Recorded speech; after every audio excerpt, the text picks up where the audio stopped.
Settle in, pull the covers up. The fire is lit, and we are going somewhere cold tonight. Welcome back, cozy wanderer. Tonight we are doing something a little different. Not one story, not one deep dive, but a full journey through the wildest, most overlooked, most quietly devastating lore facts buried inside one of the greatest games ever made. 180 of them. Some of these you have seen before. Some of them you have walked past 100 times without realizing what was really there. And some of them are going to rearrange how you see Skyrim entirely. So, get comfortable, take a slow breath, and let the world of Tamriel wash over you. Section 1. The Dragon War in the Ancient World. There is a moment in Skyrim, standing at the very top of the throat of the world, when the wind cuts through and the clouds thin out, and you can see the whole of Skyrim laid below you, like a patchwork of ice and shadow and firelight. And Paarthurnax is there, massive and ancient, perched on a carved stone wall. And if you stop moving and just listen, you realize this particular dragon has been sitting on that mountain for longer than most civilizations have existed. That detail alone opens a door to one of the richest corners of Elder Scrolls lore.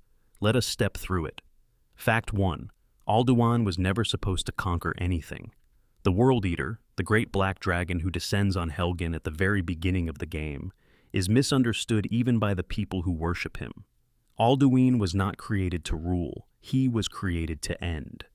In the cosmology of the Elder Scrolls universe, existence moves in cycles called kalpas.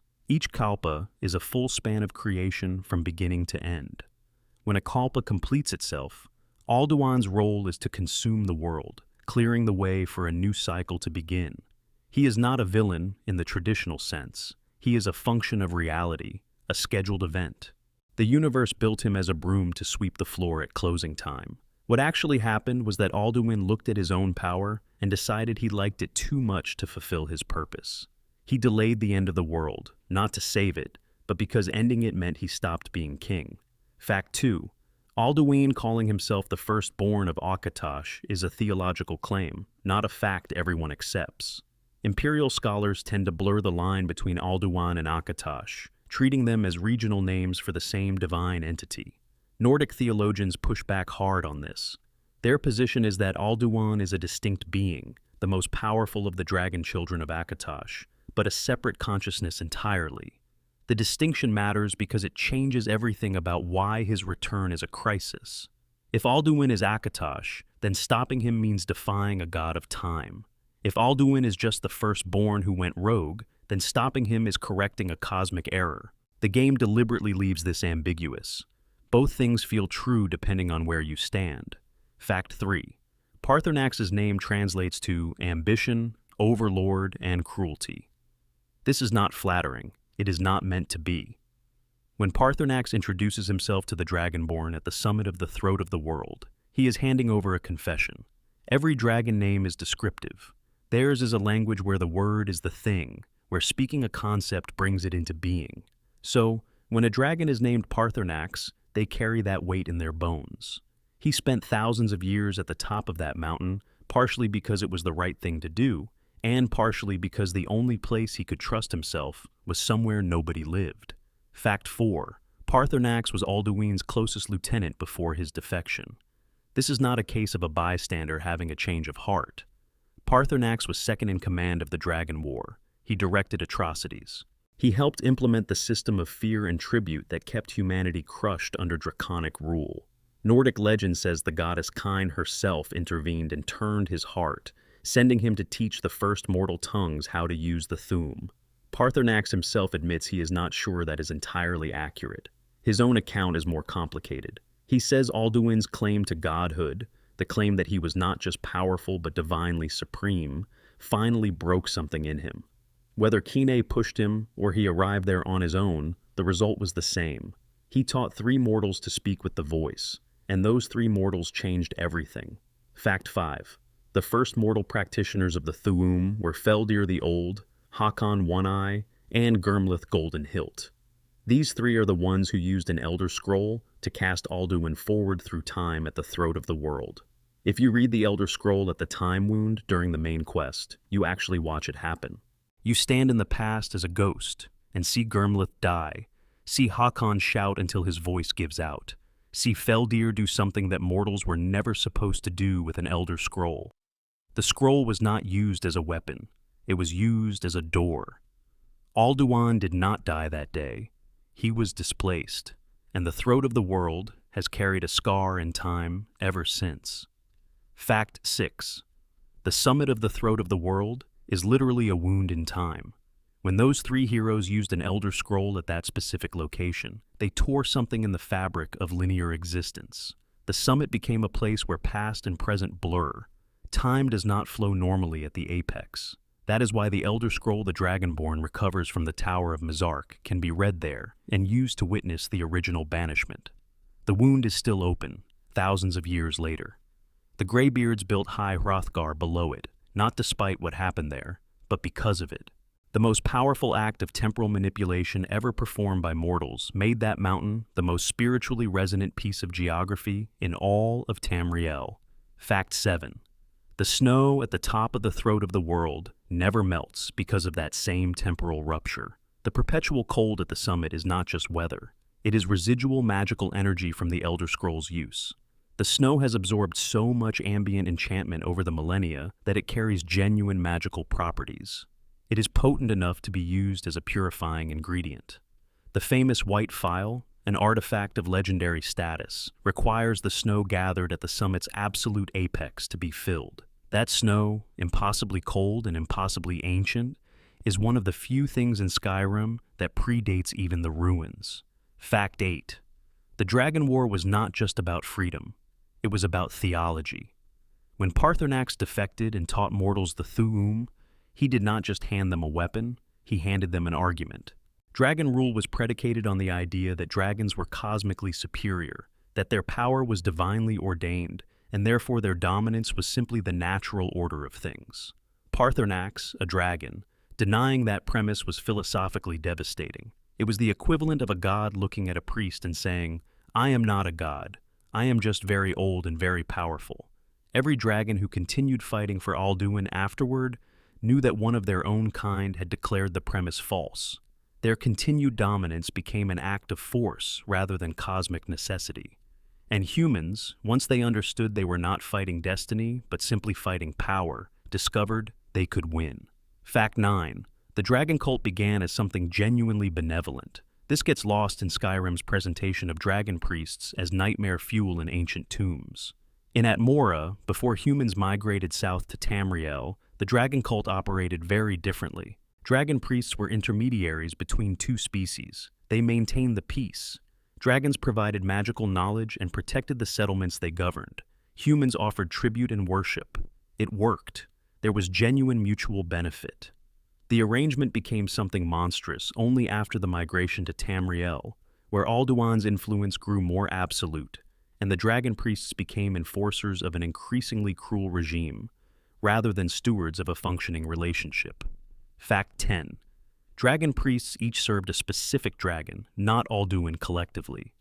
The 8 high-ranking dragon priests, whose masks you can collect in Skyrim, were not generically devoted to dragon power as a concept. Each was bound to a specific dragon in a feudal relationship. The mask they wore was personally enchanted by their dragon patron, shaped around that dragon's particular nature and domain. This is why the masks have such wildly different enchantments. Morakae's mask enhances magicka regeneration. Otar's protects against elemental damage. Volsung's aids trading and water breathing. These are not random effects. They are portraits. Each one tells you something about the dragon that shaped it. Fact 11. Labyrinthian was the dragon cult's capital city. The ruins you explored during the College of Winterhold questline, fighting through corridors thick with Draugr and ancient traps, were once Bromjunar, the beating heart of the entire Draconic Empire. The 8 highest dragon priests convened there to settle territorial disputes and govern the division of Skyrim into draconic fiefdoms. The maze-like quality of the ruins earned the place its modern name, but in its day it was more than a dungeon.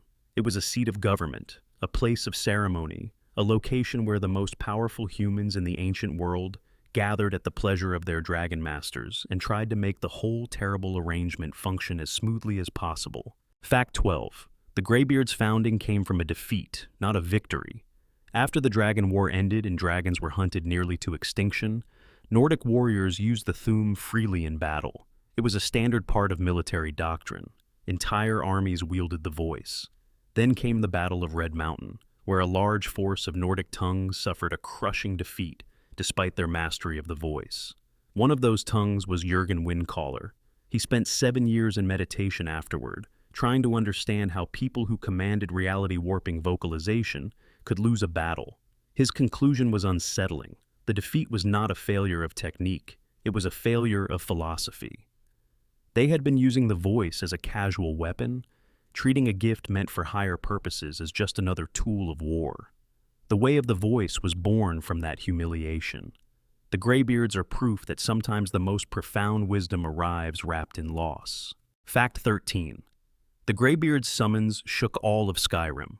When the player is summoned to High Hrothgar, the Greybeards do not send a letter. They do not dispatch a messenger. They shout the Dragonborn's name with such force that every person in the province hears it simultaneously. Guards across multiple holds comment on it. Jarls discuss it over dinner. Common people in every city express awe or unease. The summons ripples through reality like a shockwave felt in the bones. And the Greybeards describe this as restraint. This is them being gentle. Speaking in Dovazul normally, with full intention and no restriction, would reshape physical reality. A casual greeting from an Arngeir could shatter stone. The summons was a fraction of what they are capable of. Fact 14. The Greybeards speak English to protect people. When Arngeir speaks with the Dragonborn in normal conversation, this is a deliberate act of accommodation, using a lesser language specifically to avoid doing damage. When they speak Dovazul, even in whispers, the air moves differently. Walls crack, snow falls from ledges. An unrestrained word in the dragon tongue carries enough ambient power to cause avalanches, injure bystanders, and warp the material of whatever room the speaker occupies. Their near-total silence is not mysticism for its own sake. It is an ethical choice made by people who understand, better than anyone, that power used carelessly is not really power at all. Fact 15. The Greybeards age at a dramatically reduced rate. Masters of the Thu'um who practice with sufficient discipline and meditation find that their normal human lifespan begins to stretch. The Greybeards at High Hrothgar have been there for decades, and some of them for considerably longer. Their mastery of the voice slows the aging process in a way that is not immortality but is close enough to feel remarkable from the outside. Arngeir's age is never precisely stated in the game, but the institution he serves is over 1,000 years old, and the implication is that certain members of the monastery carry memory that predates what most people would consider a normal human lifetime. They experience time differently. The world outside changes in ways that barely register to beings who count years in contemplative silence. Fact 16. The dragon language creates reality rather than describing it. Dovazul is not a language in the way humans use language. When a dragon speaks, they are not labeling concepts. They are manifesting them. A dragon does not say the word for fire and then produce fire through a separate effort. The word is the fire. The vocalization and the phenomenon are the same thing. This is why the Thu'um is so difficult for mortals to learn. Humans who spend years mastering even a single word are not learning vocabulary. They are learning to actualize physical reality through sound. The Greybeards' silence is not philosophical posturing. Every word they speak in Dovazul changes something in the world. The discipline required to exist as a master of that language, in a world of other people, is almost incomprehensible. Fact 17. Alduin can resurrect dragons, and the Dragonborn's soul absorption is a tactical countermeasure. When you kill a dragon and absorb its soul, you are not just gaining power, you are removing that specific dragon from Alduin's available forces permanently. Alduin's resurrection ability appears to be unique to him, tied to his role as firstborn, and his particular connection to the cycle of Kalpus. No other dragon has been observed doing what he does, flying to burial mounds and shouting the dead back to life with a specific variation of the Thu'um. When the Dragonborn absorbs a soul, that soul is consumed, incorporated, gone. Alduin cannot retrieve what no longer exists as a discrete entity. Every dragon the player kills and absorbs is a permanent reduction in his army's potential size, which means the main quest is not just about defeating the final boss. It is about attrition. Fact 18. The word walls mark the sites of ancient battles. The carved stone walls scattered across Skyrim's ruins and mountaintops, each containing a word of power, are not random monuments. Their placement follows the geography of the Dragon War. Each wall was raised at a location where humans successfully resisted or overcame draconic power. They are victory markers. The ancient Nords carved words of the Thu'um into stone at the sites where they proved it could be done. A dragon is often found near these walls because dragons who fell in those original battles were buried in the same locations, and when Alduin began resurrecting his army, he started from the beginning. The word walls and the dragon burial mounds overlap. The monuments to human triumph sit directly above the graves of the enemy. Fact 19. Alduin was feeding on souls in Sovngarde before the Dragonborn stopped him. This detail is easy to miss unless you pay close attention to the timeline. When Alduin returns, he does not just resurrect dead dragons. He opens a passage to Sovngarde, the Nordic afterlife, and begins consuming the souls of the dead heroes there. Not to end the world, not for any cosmic reason, simply to make himself stronger. The mist that covers Sovngarde during the final quest is his influence, a fog that keeps souls disoriented and isolated, making them easier prey. The heroes Feldir, Hakon, and Gurmlive are still there, still fighting, waiting for help. By the time the Dragonborn arrives, Alduin has been dining on Nordic legend for months. The World Eater, reduced to feeding on the afterlife of the people he was supposed to transcend. It is somehow both horrifying and small. Fact 20. Paarthurnax stayed at the summit for thousands of years because he did not trust himself anywhere else. He says this directly, if you ask him the right questions. Dragons are made to dominate. The instinct to conquer is not something Paarthurnax overcame once and was done with. It is a constant pull, every single day, a gravity that requires active resistance at all times. The throat of the world is not retirement. It is necessary isolation. He removed himself from situations where his instincts could overwhelm his principles. The Greybeards visit him and learn from him, but they also serve as anchors. The monastery below the summit is part of the architecture of his self-control. Remove the monastery, remove the students, remove the daily contemplation, and something very old and very dangerous might look down at the province spread below the mountain and feel the old pull returning. Drop a comment below and tell me where in the world you are right now and what time it is. I love knowing you are out there, somewhere in the dark, letting Tamriel carry you off to sleep. If this helps you rest, consider subscribing so you never miss a night with us. Section 2. The Dwemer, Engineers of the Divine. There is a sound in every Dwemer ruin, beneath the grinding of pistons and the hiss of steam, beneath the clatter of awakened automata and the distant rumble of machinery older than any living memory. There is a tone, a hum, so consistent and so deep that most adventurers do not notice it consciously. They simply feel it in their chest and assume it is the machinery. They are not wrong, but they are also not entirely right. The Dwemer built their civilization on the premise that reality was a song, and they intended to rewrite the lyrics. Fact 21. Tonal architecture was not magic in the traditional sense. The Dwemer rejected magic as most people understood it, the invocation of divine entities, the bending of the will towards supernatural effects, the participation in systems of worship and obligation. What they practiced instead was closer to physics. They understood that creation itself had a frequency, that matter, spirit, and even divinity were expressions of vibration and resonance. If you could identify the correct tonal frequency for a given substance or phenomenon, you could reshape it. Not by asking, not by praying, by knowing the right note, by playing it with sufficient precision. Their greatest practitioners wore protective headgear, specifically designed to shield their thought organs from the harmonic feedback of their own work. Tonal resonators, their devices for manipulating reality through sound, were the height of their technological achievement. They used tonal forces in mining, medicine, architecture, and even psychology. Ancient Khmer scholarship describes the Dwemer bending weaker minds to their will through complex oral hypnosis. The sound they made was not music. It was surgery performed on the fabric of existence. Fact 22. The Thu'um and Dwemer tonal architecture are related phenomena. The dragon language reshapes reality through vocalization. Dwemer tonal architecture reshapes reality through calculated sound. These are two paths to the same destination. Some scholars believe the Dwemer were attempting to replicate, through pure engineering and rational methodology, what dragons do through their nature. If a dragon can alter the world by speaking its true name, and if reality is composed of tones, then perhaps a sufficiently advanced instrument could achieve the same result without requiring divine origin.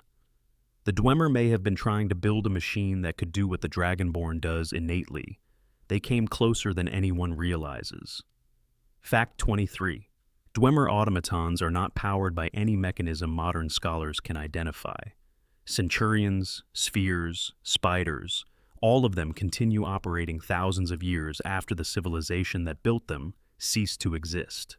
They receive no maintenance. They have no apparent fuel source. They do not rust or degrade in any meaningful way. The standard explanation that the Dwemer achieved engineering so advanced it transcended contemporary understanding is accurate but incomplete. The more specific answer, supported by the research of scholars like Calselmo and Markarth, is that the automatons are built on tonal principles. Their cores are not mechanical in the conventional sense. They are harmonic structures, built around specific resonant frequencies that sustain them indefinitely. They are not machines running on a power source. They are songs that have been playing for so long that stopping them would require something extraordinary. Fact 24. The Dwemer disappeared in the year 1E 700, in the blink of an eye, at the Battle of Red Mountain. Not over decades, not gradually, city by city. Every single Dwemer in Tamriel vanished simultaneously, at the exact moment their chief tonal architect Kagranak struck the heart of Lorcan with his tools. In the ruins of Bombs Amshend and Mournhold, investigators later found piles of ash beside weapons and armor, on chairs, in beds. The ash was the Dwemer. They did not flee. They did not transform slowly. They were simply there, and then they were not. In a single instant that left their machinery running without them, and their lunches unfinished on the table. Fact 25. Kagranak was trying to make his people gods. The heart of Lorcan is an object of terrifying cosmological significance. Lorcan was a divine entity who convinced the Aedra to sacrifice their power to create the mortal world, a decision that diminished them from gods to something lesser. When he was killed for this act, his divine heart fell to earth and buried itself in the volcano now known as Red Mountain. It never stopped beating. It is, functionally, the divine heart of a dead god, sitting inside a mountain, leaking cosmic power into the surrounding stone. Kagranak's plan was to use 3 specially crafted tools to connect the entire Dwemer race to this power source and elevate them collectively to divine status. He was not performing a ritual. He was attempting an engineering problem. He believed divinity was a technical challenge that a sufficiently advanced civilization could solve through calculation. Whether he succeeded, failed catastrophically, or achieved something altogether different from what he intended remains the great unanswered question. Fact 26. Only one Dwemer survived. His name is Yagrum Bagarn, and players who completed Morrowind may remember him. He was exploring an outer realm, a dimension accessible from Oblivion, when Kagranak struck the heart. Because he was not in Tamriel at the moment of whatever happened, the effect did not reach him. He returned to find his entire species erased from existence. He did not know at first. He wandered back expecting to find his people, and found instead empty cities and running machines, and the silence of a civilization that had been precisely mid-sentence when it ceased. He eventually contracted corpus disease, a divine affliction that prevents death but also prevents full life, leaving him a bloated, barely ambulatory figure kept alive by the wizard Devaith Fear in a peculiar estate in Vardenfell. The last Dwemer, alive and wishing he understood what happened to everyone else. Fact 27. Arniel Gain at the College of Winterhold reproduced the Dwemer's disappearance on himself. He obtained Keening, one of Kagranak's original tools, and used a soul gem to approximate the conditions of the ritual at Red Mountain. He performed the experiment, And he vanished, instantly, without explanation. The parallel is so exact that it essentially confirms Kagranak's use of the tools directly caused the Dwemer's disappearance.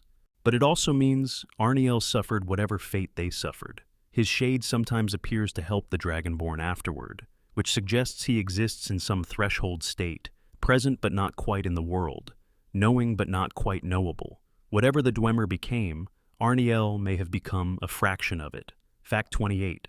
Blackreach should not physically exist. The underground cavern accessible through the lift systems in several Dwemer ruins is impossible by any conventional geological standard. The space is vast enough to have its own artificial sun, its own weather patterns, its own ecosystem of glowing mushrooms that exist nowhere else on the surface. The Dwemer either discovered this space and expanded it to extraordinary dimensions, or they created the entire chamber through tonal manipulation. No one is certain which. The glowing mushrooms are not Tamrielic flora. They are something that evolved in complete isolation in conditions that existed nowhere else. The dragon Volthurial lurks there, a creature of the sky somehow living underground, which raises its own questions about how it got there and why it stayed. Fact 29. Blackreach was not always a Dwemer space. According to deep historical records, Blackreach was originally settled by the first vampire clans in the Merethic era, who established underground kingdoms in its depths before the Dwemer ever arrived. When the Dwemer came, they claimed the space and built their roads and cities throughout it. Then the Snow Elves arrived seeking refuge from the Nords and were given Blackreach as a home before being enslaved. Then the Falmer, gradually degrading, scattered into the deepest reaches. When the Dwemer vanished in 1E700, the Falmer finally had the entire space to themselves. Modern Blackreach is an archaeological record of multiple civilizations, each one displacing the last, each one leaving marks that the next inhabitants built over or broke apart or simply ignored. Fact 30. The Dwemer tonal resonators could cause madness. In the Quama mines of Gnesis, miners once uncovered a Dwemer ruin containing a tonal resonator still active after millennia. The device caused the Quama insects inside the mine to become hostile toward each other and their queen. The miners themselves began experiencing something that sounds like obsession. They became fixated on the sound, compelled to listen, describing seeing the melody as a visual phenomenon, trying to get the tone right in their own voices. The resonator was tuned to a frequency that disrupted normal cognition, bending biological minds toward the Dwemer's own form of perception. It was, in a sense, still doing its job, still attempting to bring minds into harmonic alignment with its intended purpose, thousands of years after the mind that designed it was gone. Fact 31. The Dwemer discovered the heart of Lorcan by accident. The heart was not a Dwemer project from the beginning. It was something they found.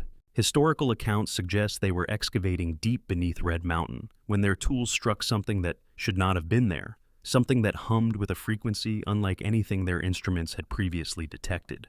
Kagranak spent years studying the heart before formulating his plan.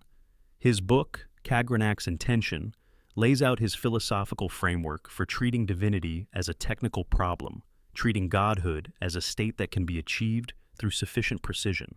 He concluded that if the Aedra became gods through their relationship with the creative forces of existence, then any sufficiently advanced being should be able to replicate that process artificially. The fact that he may have been right and the result still destroyed his people is one of the most haunting parts of the whole story. Fact 32. The Etherium Forge still functions deep beneath Skyrim. Etherium is a rare crystalline mineral with unique magical properties, mined primarily from deep Dwemer excavation sites. During the First Era, the Dwemer clans of Skyrim fought a civil war over Etherium resources, a conflict so disruptive that the location of their great forge was lost. The forge itself still exists, accessible through the Dawnguard DLC, deep beneath the ruins of Bethalft. It can still process raw Etherium into finished objects of extraordinary quality. The things it can create, a crown allowing the wearer to benefit from two standing stones simultaneously, a shield that makes enemies incorporeal, a staff that summons Dwemer automatons, represent Dwemer craftsmanship at its absolute ceiling. Objects that function on tonal principles and achieve effects that modern enchanting cannot match. Fact 33. The Dwemer's relationship with the Snow Elves is one of the most calculated acts of cruelty in Tamrielic history. When the snow elves were driven from the surface by the Nords, they approached the Dwemer as fellow Mur, as kin, as potential allies in their desperate need for sanctuary. The Dwemer agreed to take them in. The price they named was service, subservience, and, crucially, a blinding. The toxin they gave the snow elves to consume, described as a specific fungus grown in Black Reach's underground dark, did not simply impair vision. It corrupted the snow elves at a biological level, the effects propagated through generations. Every descendant born afterward was blind from birth. The Dwemer did not just cripple a refugee population, they redesigned it, over generations, into something that could never again threaten or compete with them. Fact 34. The Dwemer's machinery continues operating because it was not designed to stop. This sounds obvious, but the implication is profound. When human civilizations collapse, their technology collapses with it. Roads fall apart, aqueducts break, machines rust and fail. Dwemer machinery does not, because the Dwemer did not design obsolescence into their creations. Their tonal architecture is self-sustaining by design. The automatons do not need new instructions because they were never running on instructions in the human sense. They are running on principles, and principles do not require maintenance. They simply are. The ruins are not decaying infrastructure. They are a civilization frozen in amber, still doing exactly what it was designed to do, waiting for owners who are never coming back. Fact 35.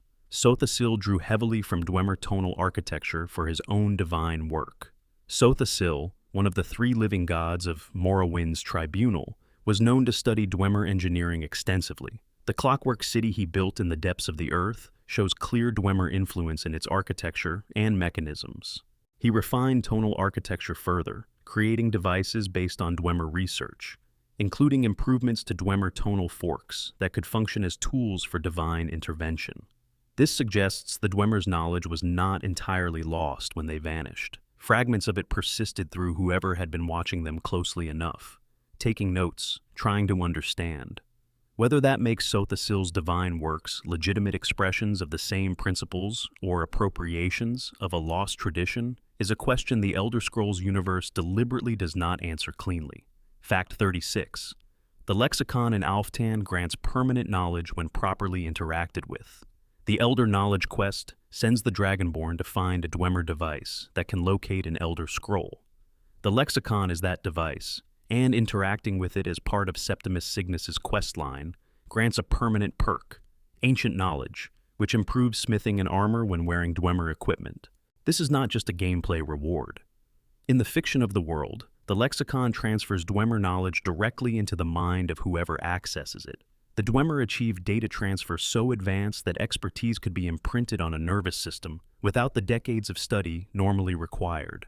One damaged lexicon and an obsessed hermit is all that remains of this technology. The perk is a relic of the most advanced information transfer system in Tamrielic history. Fact 37. The Dwemer portal device in Kagrenzel may have been a security system based on tonal recognition.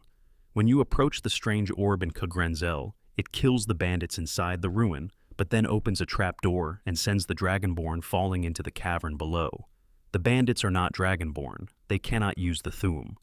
The orb, according to some scholars, may be a sophisticated security system that scans for the ability to use tonal magic. The Dwemer were the primary practitioners of tonal manipulation in their era. If the device is scanning for tonal aptitude, the Dragonborn passes the test, because the Thuum and tonal architecture operate on the same fundamental principles. The orb is not letting the Dragonborn in because it likes them. It is recognizing them as something that belongs, on a tonal level, in the same category as its creators. Fact 38. The brass god, Numidium, was Kagranak's masterwork. Beyond all the engineering marvels, beyond Blackreach and the automatons and the resonators, Numidium was the Dwemer's final statement. A colossal mechanical construct, enormous enough that even calling it a golem undersells the scale, built around the heart of Lorkhan as a power source, designed to be a functional artificial god. Not a tool that could perform godlike tasks. A god. Something that would embody divinity as an engineered state. Kagranak's book, Divine Metaphysics, lays out the philosophical argument. If divinity is a relationship between a being and creative force, then that relationship can be replicated through sufficiently precise construction. Numidium was meant to be the Dwemer's proof. It was never completed in the way Kagranok intended. The disappearance cut the project short, but versions of Numidium appeared later in the series, in the hands of other powerful figures, and every time it was activated, reality itself became unstable in its vicinity. Fact 39. There is a theory that the Dwemer did not die but became the substance of Numidium itself. This is speculation, explicitly flagged in the lore as unverified, but it is compelling enough to mention. Some scholars believe that when Kagranok struck the heart at the Battle of Red Mountain, the Dwemer were not erased, they were transformed. Their essences absorbed into the framework of Numidium, becoming the substance of the artificial god they were trying to create. The machine was never truly inert. It was full of its builders. Whether this means they achieved a form of divinity or were simply destroyed in the most roundabout way possible is a distinction the lore refuses to draw. Fact 40. The Dwemer's disappearance remains the single greatest mystery in Elder Scrolls history. After thousands of years of in-game scholarship, after the research of Calcelmo, the testimony of Yagrum Bagarn, and the accidental replication by Arniel Gain, there is still no definitive answer. The most credible theory is that Kagranok's attempt connected the entire Dwemer race to the heart of Lorkhan, and the resulting interactions released them to an outer realm, where they exist in some form that is neither life nor death. Another theory holds that they were simply erased, their entire existence overwritten by a cosmological force that punished the attempt to engineer divinity. A third suggests they became part of the tonal structure of reality itself, dissolved into the song they spent their civilization learning to play. No one knows. Perhaps that is appropriate. The Dwemer were always more interesting as a question than they would have been as an answer.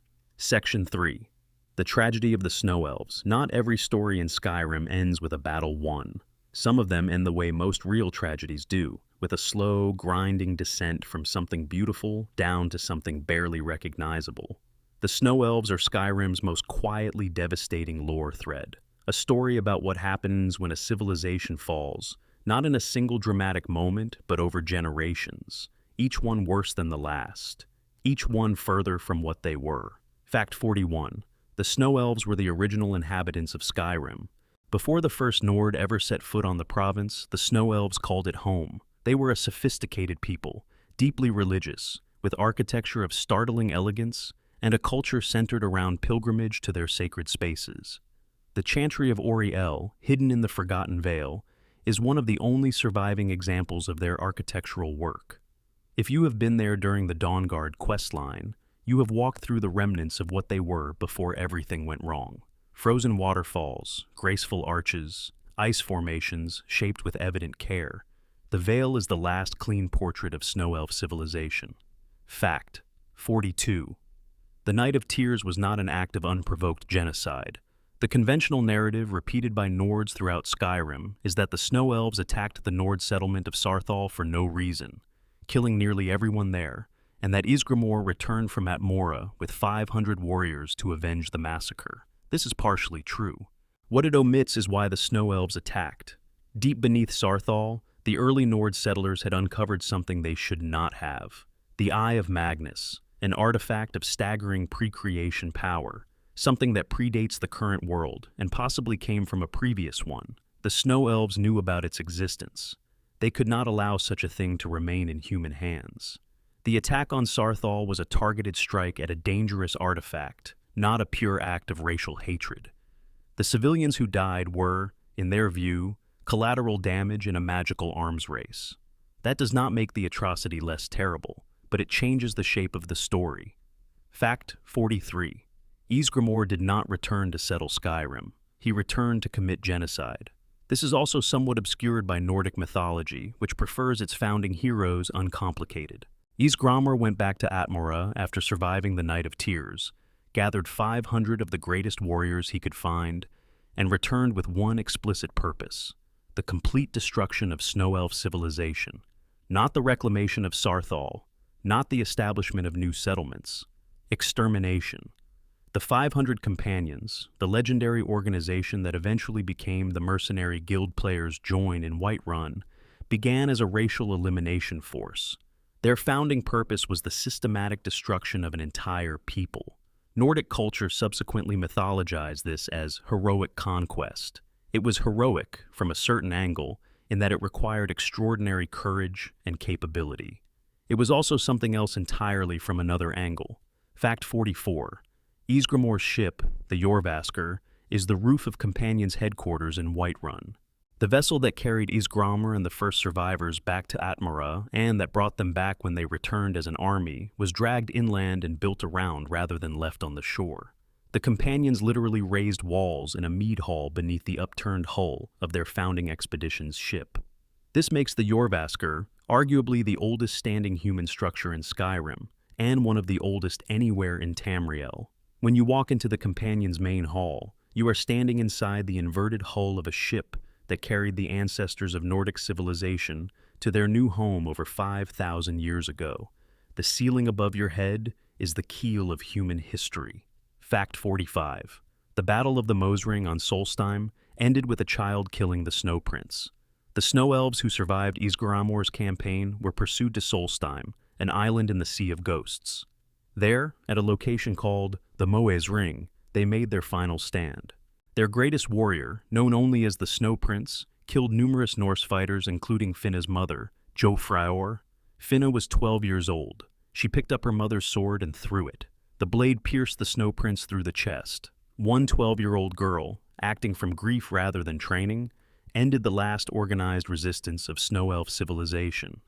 The Snow Prince was later buried with honor by the Nords, who recognized in him the quality of a warrior, even in their enemy. The Snow Elves who survived scattered and hid, and then the Dwemer made them an offer. Fact 46. The Snow Elves may have had a genuine choice when they accepted the Dwemer's terms. There are two versions of what happened next. One version says the Dwemer forced the blinding upon the Snow Elves without their full understanding of what it would mean. The other says the Snow Elves, facing annihilation, knowingly accepted the Dwemer's terms, including the consumption of the blinding fungus, as the price of survival.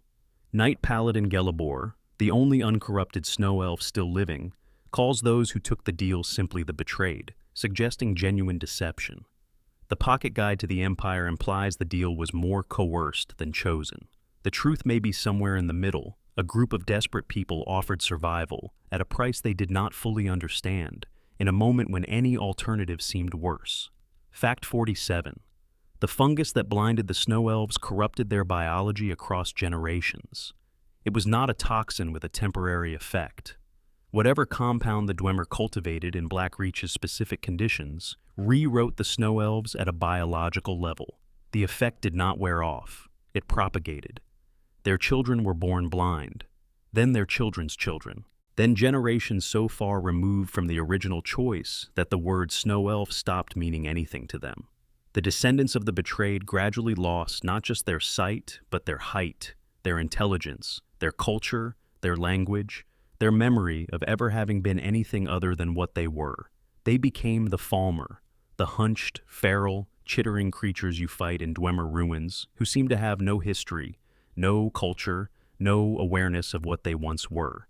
They do, in fact, have a history. It simply runs too deep and too dark for any of them to access. Fact 48. Knight Paladin Gelibor has been waiting in the Forgotten Vale since the Merethic era. He was a Snow Elf warrior who arrived at the Chantry of Oriel too late to receive word of the Dwemer's offer. By the time the news could have reached him and the others sheltering in the Chantry, the window for escape had closed. They spent the following millennia in the Forgotten Vale, cut off from the outside world, maintaining the shrine, watching over the waypoints of the pilgrimage path, completely unaware that their entire civilization had been methodically destroyed. When the Dawnguard questline sends the Dragonborn into the Vale, Gelibor has been there for over 3,000 years. He refers to the Falmer encountered throughout as the betrayed, with a sorrow that suggests he understood what they once were, and grieves for the distance between that and what they became. Fact 49. Gelibor notes the Falmer may be regaining intelligence. This small detail, delivered in a conversation that most players skip past while following quest markers, is one of the most quietly remarkable things in the entire game. Gelibor mentions that the Falmer seem to be slowly recovering, that across generations, in the absence of the Dwemer's systematic debasement, something is gradually reasserting itself. They use tools. They domesticate Chorus. They construct shelters. They demonstrate tactical behavior in combat that suggests something more than animal instinct. The implication is that the degradation the Dwemer imposed was not irreversible, that the original people, the Snow Elves, are still in there somewhere, buried deep, very slowly clawing their way back toward the surface. Fact 50. Arch-Curate Verther, Gelibor's brother, became a vampire and twisted the Snow Elf faith to get revenge on Auriel. The other major Snow Elf character in the Dawnguard DLC is not a friend. Verther was infected with vampirism by a Falmer, and in his bitterness he concluded that Auriel had abandoned his people. He spent millennia engineering a prophecy that would allow him to use Auriel's bow, their sacred divine weapon, to permanently corrupt the sun itself, removing the light that vampires cannot endure. He did this in the guise of maintaining the Chantry, misleading his brother for centuries. The man who taught Gelibor the faith was the same man who was working to destroy what the faith protected. Gelibor has been faithfully maintaining a shrine whose arch-curate wanted to use it as a staging ground for divine sabotage. The Snow Elf tragedy does not stop being tragic even for the ones who survived. Fact 51. The Night of Tears is directly responsible for the Eye of Magnus almost destroying the College of Winterhold. The eye that the Snow Elves attacked Sarthal to recover or prevent humans from having ended up buried under the college's foundations after the ancient Nords discovered it and chose not to move it. It sat there for thousands of years. When the College of Winterhold questline begins and the player descends into the dig site beneath Sarthal, they find the eye still there, still pulsing with power that defies classification. Ankano, a Thalmor spy embedded in the college, spends the entire questline trying to get control of it. When he partially activates it, reality begins coming apart at the seams. The Eye of Magnus, the thing two civilizations destroyed themselves fighting over, nearly unmakes the college from the inside. It takes the Psijic Order freezing time around it and the Staff of Magnus absorbing its energy to prevent a catastrophe. The artifact at the center of a massacre in the Merethic era was still causing disasters 4,000 years later. Fact 52. The Forgotten Vale is one of Skyrim's most architecturally beautiful locations, and most players rush through it. The Vale is tucked so far behind the Dawnguard questline's final stretch that players who are focused on finishing tend to sprint through it. This is a shame. The environment the art team built there is extraordinary, a snowy paradise of frozen waterfalls and ancient snow elf architecture that was clearly created with care. It is the last place in the game where you can see what they built when they were building for themselves rather than for survival. The tragedy of it is architectural. You are walking through evidence of sophistication, of craft and beauty and religious devotion, knowing that the people who made it were reduced to Falmer. The contrast between what they were and what they became is more effective than any cutscene. Section 4. The Dark Brotherhood and Sithis. There is something particular about walking into a Dark Brotherhood sanctuary for the first time. The black banners, the crypt cool air, the smell of incense that does not quite cover the smell of something older and darker underneath. And somewhere in the back, the Night Mother in her coffin, preserved by dark power, absolutely still, and yet somehow present. The Dark Brotherhood is one of the most thoroughly developed factions in Skyrim. Their lore runs centuries deep, and touches on cosmological questions that most players never stop to consider. Fact 53. Sithis is not a Daedric prince. This matters more than it might seem. The Dark Brotherhood worships Sithis as their ultimate divine authority, and most players assume this means he is a Daedric prince of some kind, a powerful extra-dimensional entity in the same category as Molag Bal or Meridia. He is not. Sithis is something older and stranger. He represents the primordial void that existed before creation, the absence that makes presence possible. Some theological frameworks describe Sithis not as a being at all, but as a force. The nothing from which Anu, the principle of stasis, was differentiated to create the conditions for existence. He is pre-creation, pre-Daedra. The Dark Brotherhood does not serve a patron in the way most religious organizations serve a deity. They serve entropy itself. Murder is not their job. It is their sacrament. Each kill is participation in the oldest process in the universe. Fact 54. The Night Mother killed her own children to become the intermediary between Sithis and the living world. She was, before anything else, a Dunmer woman living in a small village where Breville now stands. According to the Brotherhood's founding mythology, Sithis communicated with her and presented her with a terrible offer. Kill your 5 children and send their souls to the void, to be with their father. Become the bride of Sithis. Become the vessel through which the Brotherhood receives its contracts. She accepted. She murdered her children. Her neighbors killed her and burned her house. And 30 years later, a man heard a voice in his head, identifying itself as the Night Mother, naming him the first listener, founding the Dark Brotherhood. Her mummified body still speaks to whoever is designated listener. She is simultaneously dead and operational. Fact 55. The Night Mother's true identity is contested in-game. The book Fire and Darkness identifies the Night Mother with Mephala, the Daedric prince of obfuscation and secrecy. Another text by Enrique Milrez presents her as a former Thieves Guild member who essentially founded her own murder cult. The Dark Brotherhood's own scriptures maintain the Sithis Bride narrative. None of these accounts are authoritative. The game presents them as competing theories, all of which have partial evidence supporting them. The uncertainty is intentional. The Night Mother's ambiguity is part of her power. If she is a mortal woman who made a terrible bargain, the story is about faith and sacrifice. If she is an aspect of Mephala, the Brotherhood is unknowingly serving the Daedric prince of murder and deception. Both interpretations are more unsettling than the alternative. Fact 56. Cicero is the last practitioner of the Old Brotherhood in its proper form. By the time the Dragonborn joins Astrid's Skyrim sanctuary, the Dark Brotherhood in Cyrodiil has been essentially destroyed. The old hierarchy is gone. There is no listener. The Night Mother's body has been in transit for years, kept by a single keeper, Cicero. He has been alone with the corpse of the Night Mother for over a decade, maintaining traditions that no one else still follows, speaking to a mummy because there was literally no one else to talk to. His journals, scattered throughout the game, show his psychological deterioration in real time. He begins as an assassin of considerable skill and ends as someone whose isolation has made him strange in ways that can no longer be corrected. The eccentricity that makes Cicero comic also makes him the most tragic figure in the Brotherhood questline. He held the organization's faith alive through sheer stubbornness while everyone else let it die. Fact 57. The 5 tenets are simultaneously criminal code and religious doctrine. The Brotherhood's absolute rules: do not steal from a fellow member, do not kill a fellow member, do not betray the Brotherhood, obey the listener and speakers, complete all contracts, are not just operational guidelines. Breaking them constitutes a spiritual sin against Sithis, as well as an organizational violation. Astrid's eventual betrayal of the Brotherhood to the Empire does not just cause the sanctuary's destruction. From within the Brotherhood's theological framework, she has committed an act of profound spiritual corruption. She has defiled the very covenant that makes the organization's murders sacred rather than random.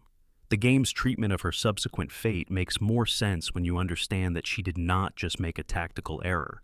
She committed apostasy. Fact 58. The Black Sacrament requires genuine intent to function. Random performance of the ritual achieves nothing. The effigy of the intended victim, the nightshade and bone meal and human flesh, the chanting in the dark, these elements are not sufficient on their own. The Night Mother hears because something in the ritual, or in the person performing it, transmits genuine hatred and intent.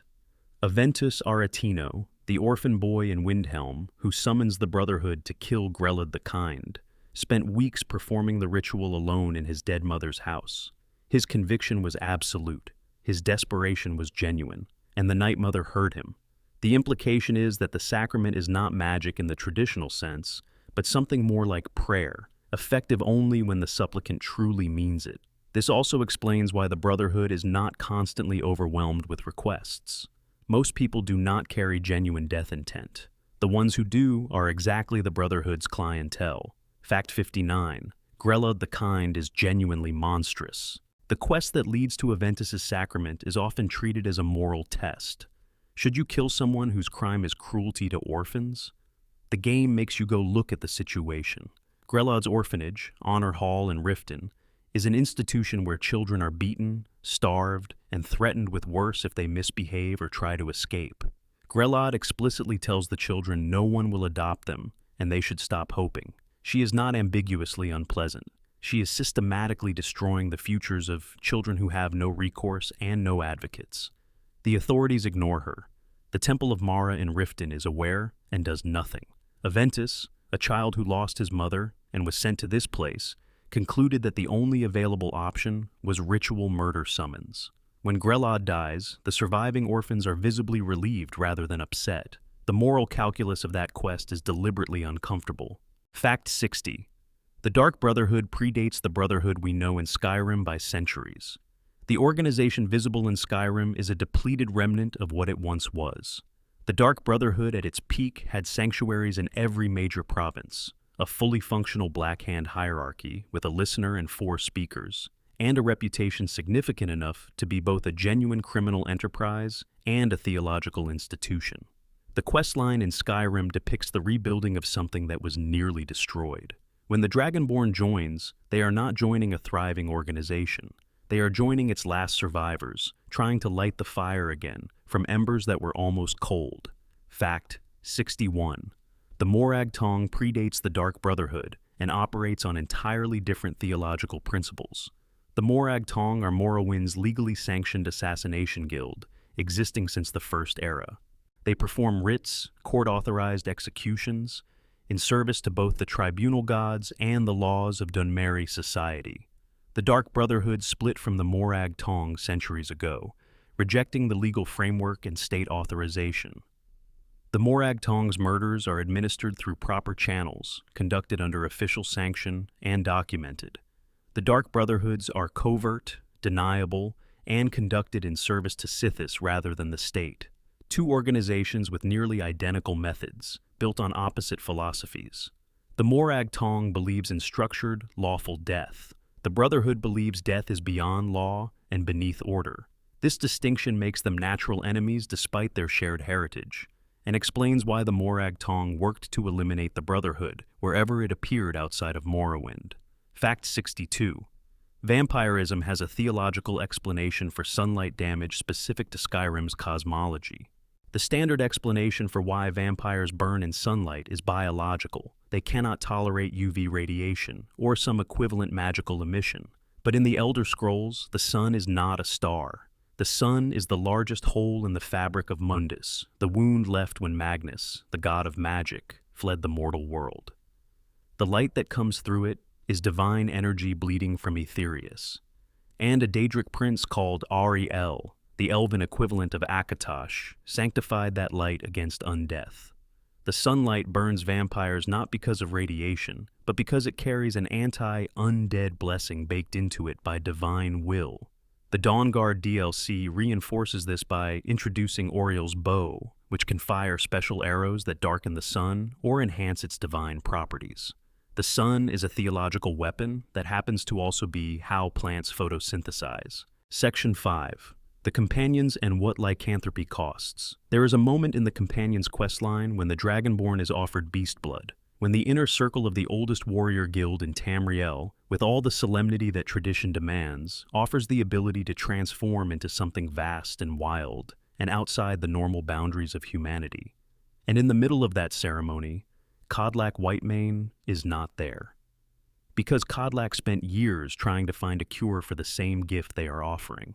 The contrast is one of the quieter pieces of storytelling Skyrim manages. Fact 63. The Companions are thousands of years older than the organization you join. The guild headquartered in Whiterun's Jorvaskr is a descendant of something that predates Nordic civilization on Tamriel. Ysgramor's original 500 companions were the founding population of Nord society in the province. After Ysgramor's death, the organization evolved from a genocide army into a mercenary force, shedding the explicit racial extermination mandate, but keeping the warrior traditions, the oaths, the hierarchical structure. By the time the game takes place, The modern companions are connected to their origin by an unbroken line of tradition that stretches back over 5,000 years. The Harbinger title, the term for the guild's leader, traces directly to Ysgramor himself. When Kodlak Whitemane dies and you eventually assume the position, you are taking a title that Ysgramor held. Fact 64. The companions acquired lycanthropy through a deal with the Glenmoral witches.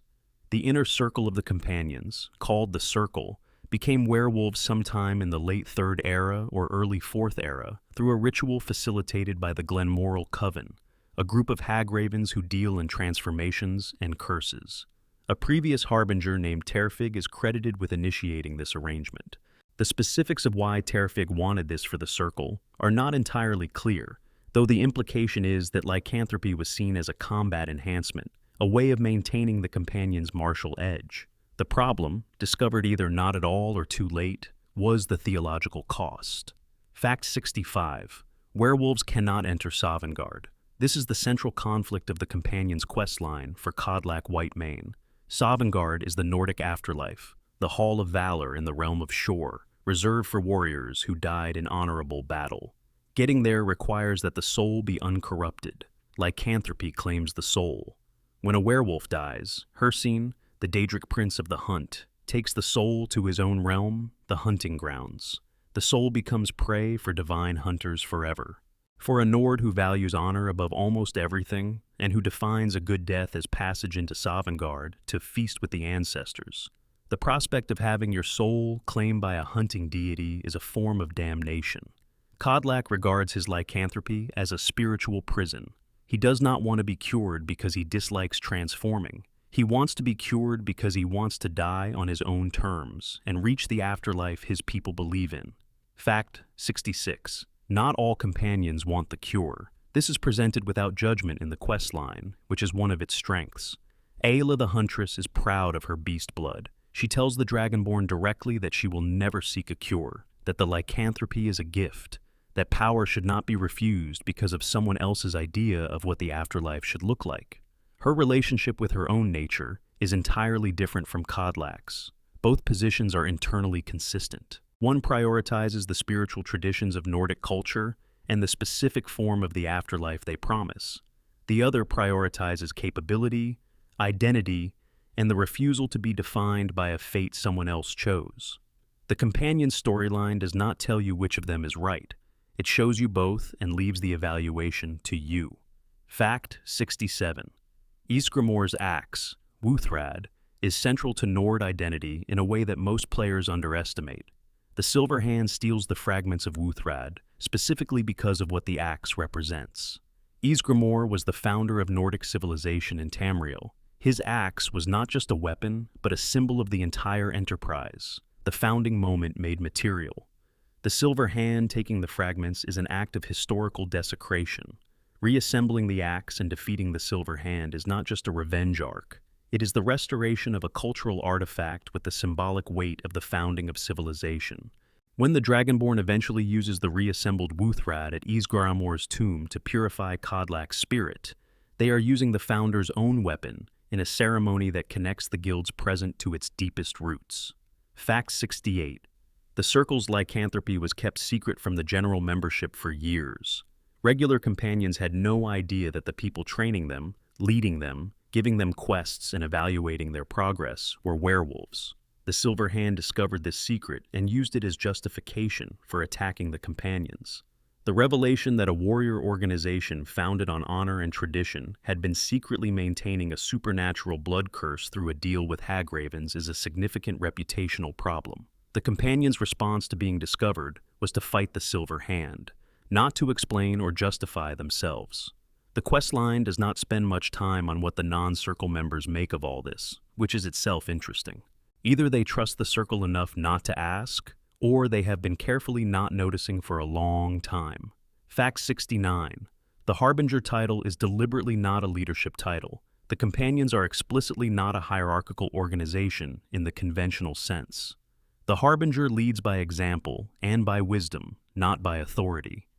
When Kodlak asks the Dragonborn to become the next Harbinger, he is not appointing a ruler. He is designating someone to embody what the companions are supposed to be. The structure reflects the organization's original ethos, the idea that the best warrior earns the most respect but does not necessarily command the others. After 5,000 years of evolution, the form has been preserved even if the specific context has changed. The companions are not a guild with a boss.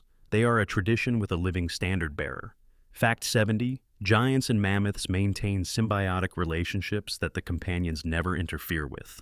The companions' territory in the plains around Whiterun borders giant camps, and there is a quiet understanding between the two groups that both sides maintain through awareness rather than formal agreement. The companions do not take contracts to clear giant camps unless the giants initiate violence first. This policy reflects a cultural sophistication that the game presents subtly. The companions are not just muscle for hire. They understand the ecosystem of power in Skyrim well enough to know which forces should be respected and left alone. The mourning giant near Broken Tower Redoubt, standing vigil over his dead mammoth companion, is never attacked by companions in the lore. It is a scene the giant deserves to have undisturbed. Section 6. The Thieves' Guild, Nocturnal, and the Nature of Luck. The Thieves' Guild in Skyrim is in trouble before you ever arrive. Their membership is down. Their operations are compromised. Their guildmaster is paranoid and barely functional. And the reason, once you dig far enough, is theological. Their luck ran out because they broke a promise to a god who does not forget. Fact 71. The skeleton key does not just open locks. It keeps a portal open. Beneath Riften, in the Twilight Sepulchre, there is a chamber called the Abonmere, where a portal to Nocturnal's realm seeps constant luck into the world. The skeleton key is what keeps the Ebonmere open. When Mercer Frey stole it, the portal began to close, and as it closed, the luck that had quietly blessed every theft the guild attempted began to thin and then disappear entirely. The Thieves' Guild's decline is not incompetence. It is literal supernatural bad luck caused by a broken covenant with the Daedric Prince of Shadows. Every failed heist, every arrested member, every job that went wrong in the preceding years traces back to one man's greed and one stolen artifact. Fact 72. Nocturnal's relationship with the Thieves' Guild is built on a covenant, a demon, not worship. Nocturnal does not want prayers or ceremonies. She is not interested in reverence. What she negotiated with the first group of nightingales was a contract. They would protect her shrine and serve as guardians in both life and death. In exchange, she would tip the scales of chance toward their operations, making the improbable merely difficult and the difficult routine. It is a business arrangement with a Daedric prince, which may be more effective than worship with most of them. The nightingales who fulfill their end of the bargain become part of her realm after death, serving as ghostly wardens in the Twilight Sepulchre. The afterlife of a nightingale is not relaxation in divine halls. It is more security work, just quieter. Fact 73. Shadow marks are a complete communication system, invisible to non-members. The symbols carved near buildings and locations across every major city in Skyrim are not random vandalism. They are a functioning written language encoding operational intelligence for Thieves' Guild members. Safe house, danger, empty, good target, owner is armed, recently hit. The marks are carved in locations that look like incidental wear to civilians, near door frames and at eye level on walls and corners, small and unobtrusive and utterly invisible to people who do not know what they are looking for. The guild has effectively built a communication network that operates in plain sight. Information that would get someone killed, if it were written clearly, is encoded in marks that look, to the uninitiated, like the accumulated scratches of a very old city. Fact 74. Maven Blackbriar runs Riften in all the ways that actually matter. The Jarl of Riften, nominally the ruler of the city, does not make decisions that Maven Blackbriar has not already approved. She controls the Thieves' Guild, maintains relationships with the Dark Brotherhood, owns the meadery that employs much of the city's workforce, and holds leverage over virtually every person of consequence in Riften's power structure, including the Jarl's own steward. Her operation is a masterclass in the difference between official pure and functional power. She has no title. She does not need one. The city operates according to her preferences because challenging her costs more than compliance. If the Imperial side wins the Civil War questline, Maven is appointed Jarl of Riften, which is one of the few moments of honest recognition in Skyrim's political landscape. She had already been running the city for years. The title just catches up. Fact 75. The Khajiit caravans outside Skyrim's cities are intelligence networks. The traveling merchants who camp outside the gates of major holds and sell exotic goods are not simply traders from elsewhere. They are information gatherers. Their routes take them through every major settlement on a rotating schedule. They speak to everyone. They see everything. They report political developments, military movements, and economic conditions back to elsewhere through channels that appear to be commercial correspondence. Some caravans also deal in skooma, using the drug's addictive properties to develop human informants who trade information for access. The brilliant construction of the operation is that their commercial legitimacy is both real and perfect cover. They genuinely sell goods, genuinely serve a market need, and genuinely gather intelligence simultaneously. When you buy from Risad or Akari, you are participating in a foreign intelligence operation without knowing it. Fact 76. The merchant chests under each major city are a genuine game mechanic, not an Easter egg. Every major vendor in Skyrim has a physical container that holds their inventory somewhere in the world. For most of them, it is buried just outside the playable area of the map beneath the city. The chests exist because the game engine needs the inventory to have a physical location. They are not intended to be accessible, but they can be reached through specific terrain manipulation. The easiest is in Dawnstar, near the Ironbreaker mine, where the terrain allows players to clip just outside the intended boundary and find the Khajiit caravan's chest fully stocked with inventory. This is not design philosophy. It is an accidental window into how merchant economies in the game are actually implemented. Fact 77. The guild is loyal to Maven because she was loyal to the guild when no one else would be. This is not mentioned prominently, but it matters. During the period when the Thieves Guild's luck dried up, and membership plummeted and operations across Skyrim became increasingly unreliable, most of the guild's partners abandoned ship. Maven Blackbriar did not. She continued doing business with them. She continued providing protection and fencing services and political cover when everything they touched seemed to go wrong. Her loyalty was calculated, obviously. She needed a functioning criminal network, and they were available, but it was consistent. When she tells the Dragonborn that she expects absolute loyalty from the guild in return, it is not just extortion.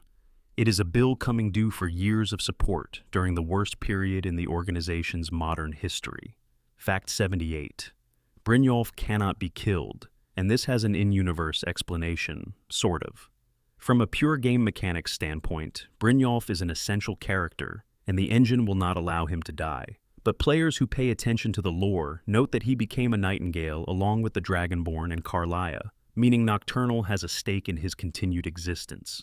Whether this translates to actual divine protection or is just Bethesda keeping quest NPCs alive is a matter of interpretation. In a world where a Daedric Prince of Luck and Shadows has formally taken you into Covenant, the idea that misfortune cannot quite reach you is more theologically coherent than it sounds.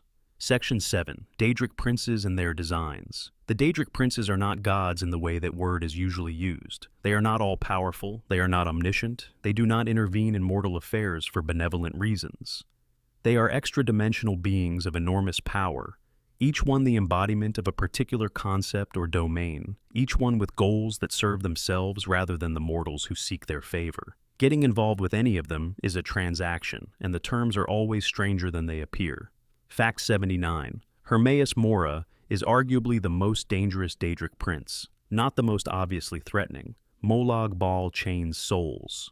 Mehrunes Dagon destroys worlds. Hircine hunts the dead. These are brutal, straightforward dangers. Mora seduces through curiosity. His realm, Apocrypha, is an infinite library containing every text that has ever been written and many that have not been written yet. The black books scattered across Solstheim provide access to this place.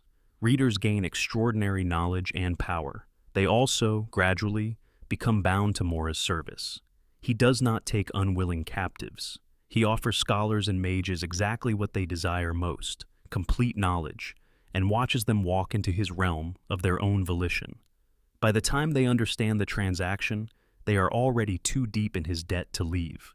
His patience is cosmological. He has been accumulating knowledge and souls since before human history, and he will still be doing it after.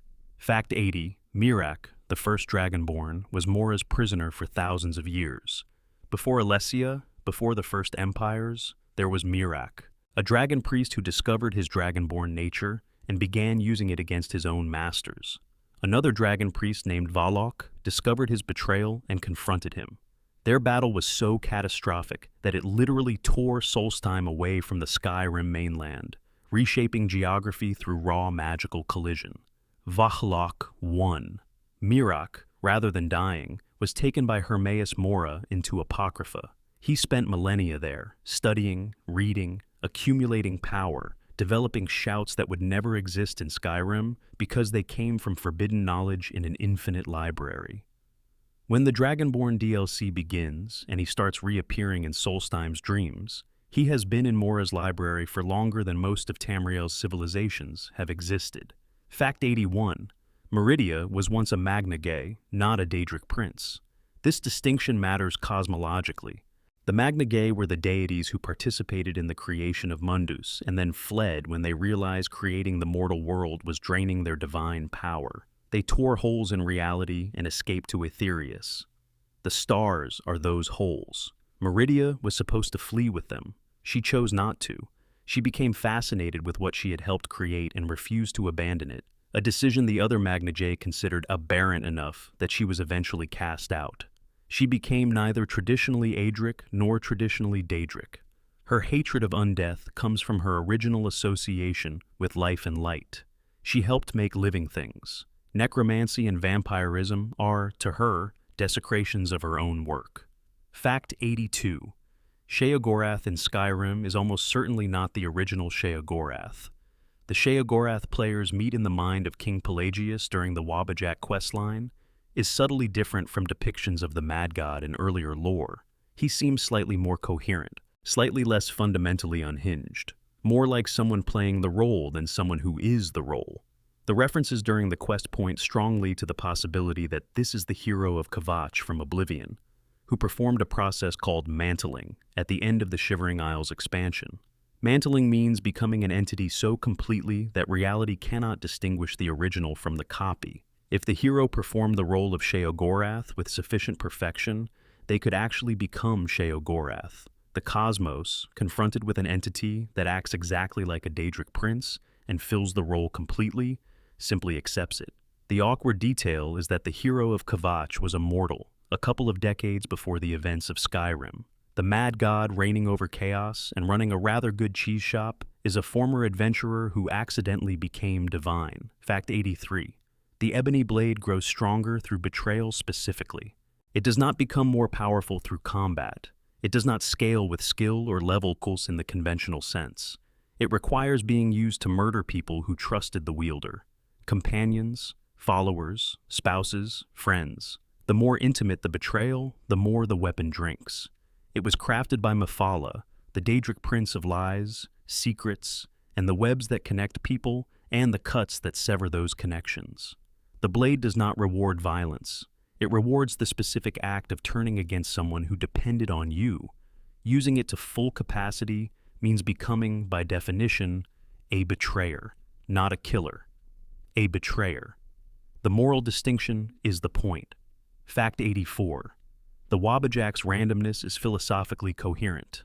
Sheogorath's artifact can transform enemies into sweet rolls, cast lightning, summon Daedra, turn targets into piles of septums, or generate dozens of other effects with no reliable pattern. From a tactical standpoint, this makes it nearly useless for planned combat. From a philosophical standpoint, it is perfectly calibrated. The Prince of Madness's gift could not logically be a reliable tool. Madness is the absence of reliable pattern. The Wabbajack is a Daedric artifact that embodies its creator's nature completely. Using it is an act of submission to uncertainty, an acceptance that you cannot control outcomes and must work with whatever reality produces. It rewards flexibility rather than planning. In a game where most approaches succeed through optimization, the Wabbajack demands something different. Fact 85.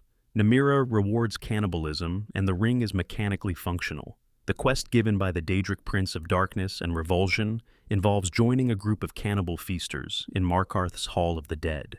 Namira's ring grants increased stamina and the ability to feed on human corpses for health regeneration. Bethesda built the mechanic out so that it actually works during gameplay. The design decision to make cannibalism mechanically beneficial is deliberate. Every Daedric artifact exists at the intersection of power and moral cost. The Ebony Blade requires betrayal. Mehrunes' Razor requires the acceptance of chaos. The Ring of Namira requires crossing a line that cannot be uncrossed, and then getting something useful in return. Daedric gifts are always structurally honest. The cost is always exactly as bad as it sounds. Fact 86. The Soul Cairn is where victims of Soul Trap go. When a mage casts Soul Trap on an enemy and kills them before the effect expires, the soul is captured in a gem and can be used for enchanting. This is a very common practice in Skyrim. What most players do not consider is where that soul goes. The Soul Cairn, accessible during the Dawnguard questline, is the answer. It is a realm of oblivion that looks like a purple wasteland under an eternal dead sky, filled with the shades of people who had nothing in common except being caught by a soul trap spell. They committed no crime. They did not serve any entity. They simply died at the wrong moment and were harvested. The realm is not a punishment. It is an imprisonment. And every enchanted weapon in Skyrim represents someone living there. Fact 87. Clavicus Vile's quest deliberately tests whether you can identify a trick. The quest for Barbas, the god's dog companion, leads to a moment where the Dragonborn can claim either the Rueful Axe, a powerful-looking two-handed weapon, or the Mask of Clavicus Vile. The Rueful Axe does not count toward the Oblivion Walker achievement and is not, technically speaking, a genuine Daedric artifact. The mask is. Clavicus Vile, the Daedric prince of deals and bargains and the prices paid for wishes, structures the entire encounter as an evaluation of the Dragonborn's judgment. Taking the axe means choosing the superficially impressive option and getting tricked. Taking the mask means understanding that Daedric bargains require attention to what the prince actually wants, not what appears to be on offer. The Prince of Deals is, naturally, testing whether you understand how deals work. Section 8. The Civil War and its Hidden Architecture. Every soldier who picks up a sword in the Skyrim Civil War believes they are fighting for something real. Ulfric fights for Nordic independence and the right to worship Talos freely. The Imperial Legion fights to maintain a unified empire against the Aldmeri Dominion's long game. Both sides have legitimate grievances. Both sides have significant flaws. And high above both of them, in the Thalmor Embassy north of Solitude, a group of elven diplomats are making sure neither side wins. Fact 88. The Thalmor do not want either side to win. The documents available in the embassy during the infiltration quest, if you take the time to read every note and letter rather than rushing the stealth section, are among the most important pieces of political exposition in the game. The Thalmor's official position is that they are enforcing the White Gold Concordat, the treaty that ended the Great War with the Aldmeri Dominion and banned Talos worship. Their actual position, stated in classified intelligence assessments that were never meant to be read by outsiders, is that both the Empire and the Stormcloaks represent future threats to Aldmeri dominance. The ideal outcome for the Thalmor is perpetual stalemate. Every Skyrim soldier who dies fighting another Skyrim soldier is one fewer soldier available to resist the Dominion's eventual second offensive. Fact 89. Ulfric Stormcloak is classified as an unwitting Thalmor asset.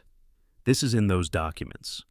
During the Great War, Ulfric was captured and interrogated by Thalmor agents. He broke. He provided information that aided the Dominion's war effort. He did not do this knowingly, or as an act of treason in the way some would frame it.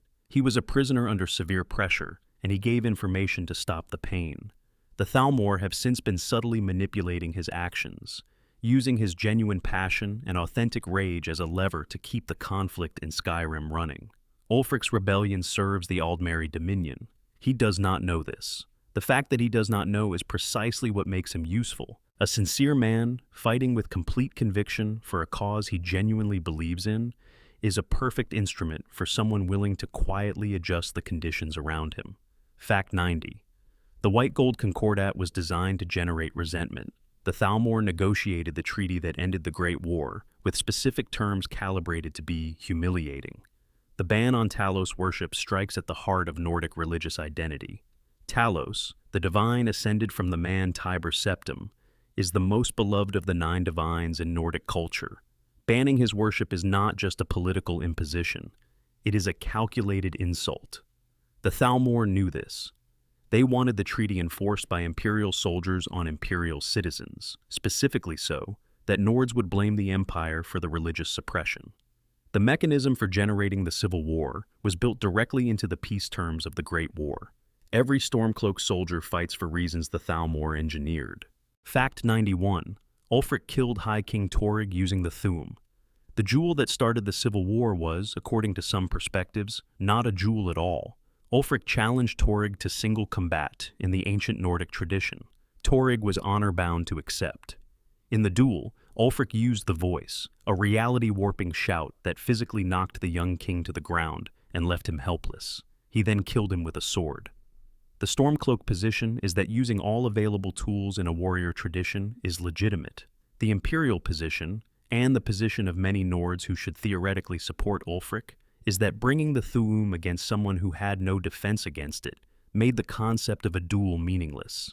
You do not demonstrate martial superiority by using a power your opponent cannot possess. The debate over whether Ulfric was clever or dishonorable is not resolved in the game, which is one of the things that makes the Civil War questline work as well as it does. Fact 92. A Stormcloak victory leaves Skyrim more vulnerable to the Thalmor, not less. This is the most counterintuitive fact in the Civil War's political architecture. Ulfric's entire argument is that an independent Skyrim will be better positioned to resist Thalmor aggression. The reality, examined through the lens of the intelligence documents available in the embassy, is the opposite. An independent Skyrim, exhausted from civil war, cut off from imperial resources and trade networks, stripped of alliances, faces the Aldmeri Dominion alone. The Empire's argument that only a unified continent can resist the Dominion is more pragmatic than inspiring, but it reflects an accurate assessment of the military and economic situation. Neither side in the Civil War is offering a good option. They are offering two different kinds of problem, and the player is never told which problem will prove more manageable in the long run. Fact 93. Windhelm's institutional racism has been in place for 200 years. The Dark Elves living in Windhelm's Grey Quarter did not arrive recently.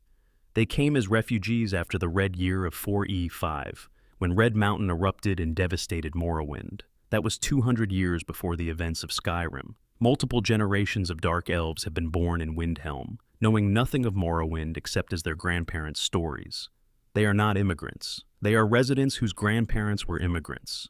The discrimination they face has calcified over those 200 years, from emergency wartime policy to normalized structural oppression. Children born in Windhelm to Dunmer parents grow up knowing the Grey Quarter is their place, and knowing that the walls of the city are not really for them. Ulfric, despite his rhetoric about Nordic freedom, has done nothing to address any of this during his tenure as Jarl. Fact 94. The Forsworn are the original inhabitants of the Reach.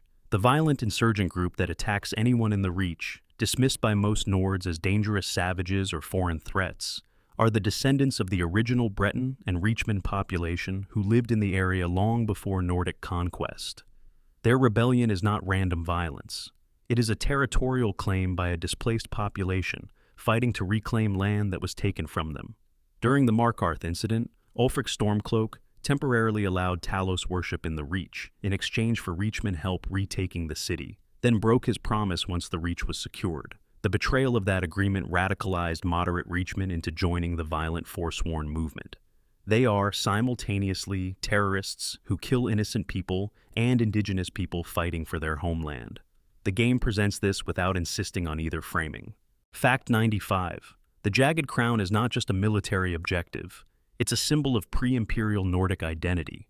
Both sides in the Civil War send the Dragonborn to find the Jagged Crown in Korvan Jund. Neither side needs it tactically, they need it symbolically.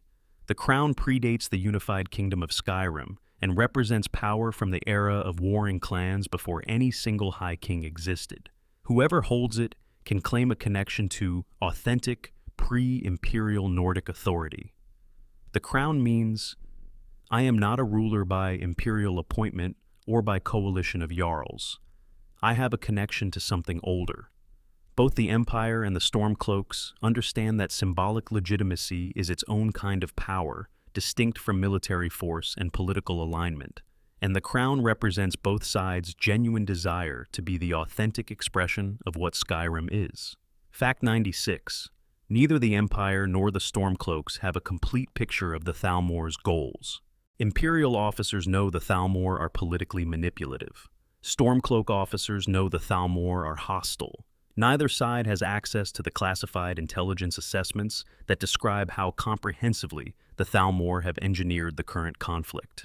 The documents in the embassy represent the only complete picture available to anyone in Skyrim, and they are accessible only during a covert infiltration mission that the game buries 40 hours into Alduin's main quest line. Most players never read them carefully. They represent the most uncomfortable piece of political documentation in the game, proof that the conflict consuming Skyrim is not a genuine dispute between two legitimate positions, but a managed crisis designed by a third party to keep both sides fighting until neither can resist what comes next. Section 9. Cosmology, Elder Scrolls, and the Nature of Existence. The Elder Scrolls universe is not just a fantasy setting with magic and dragons.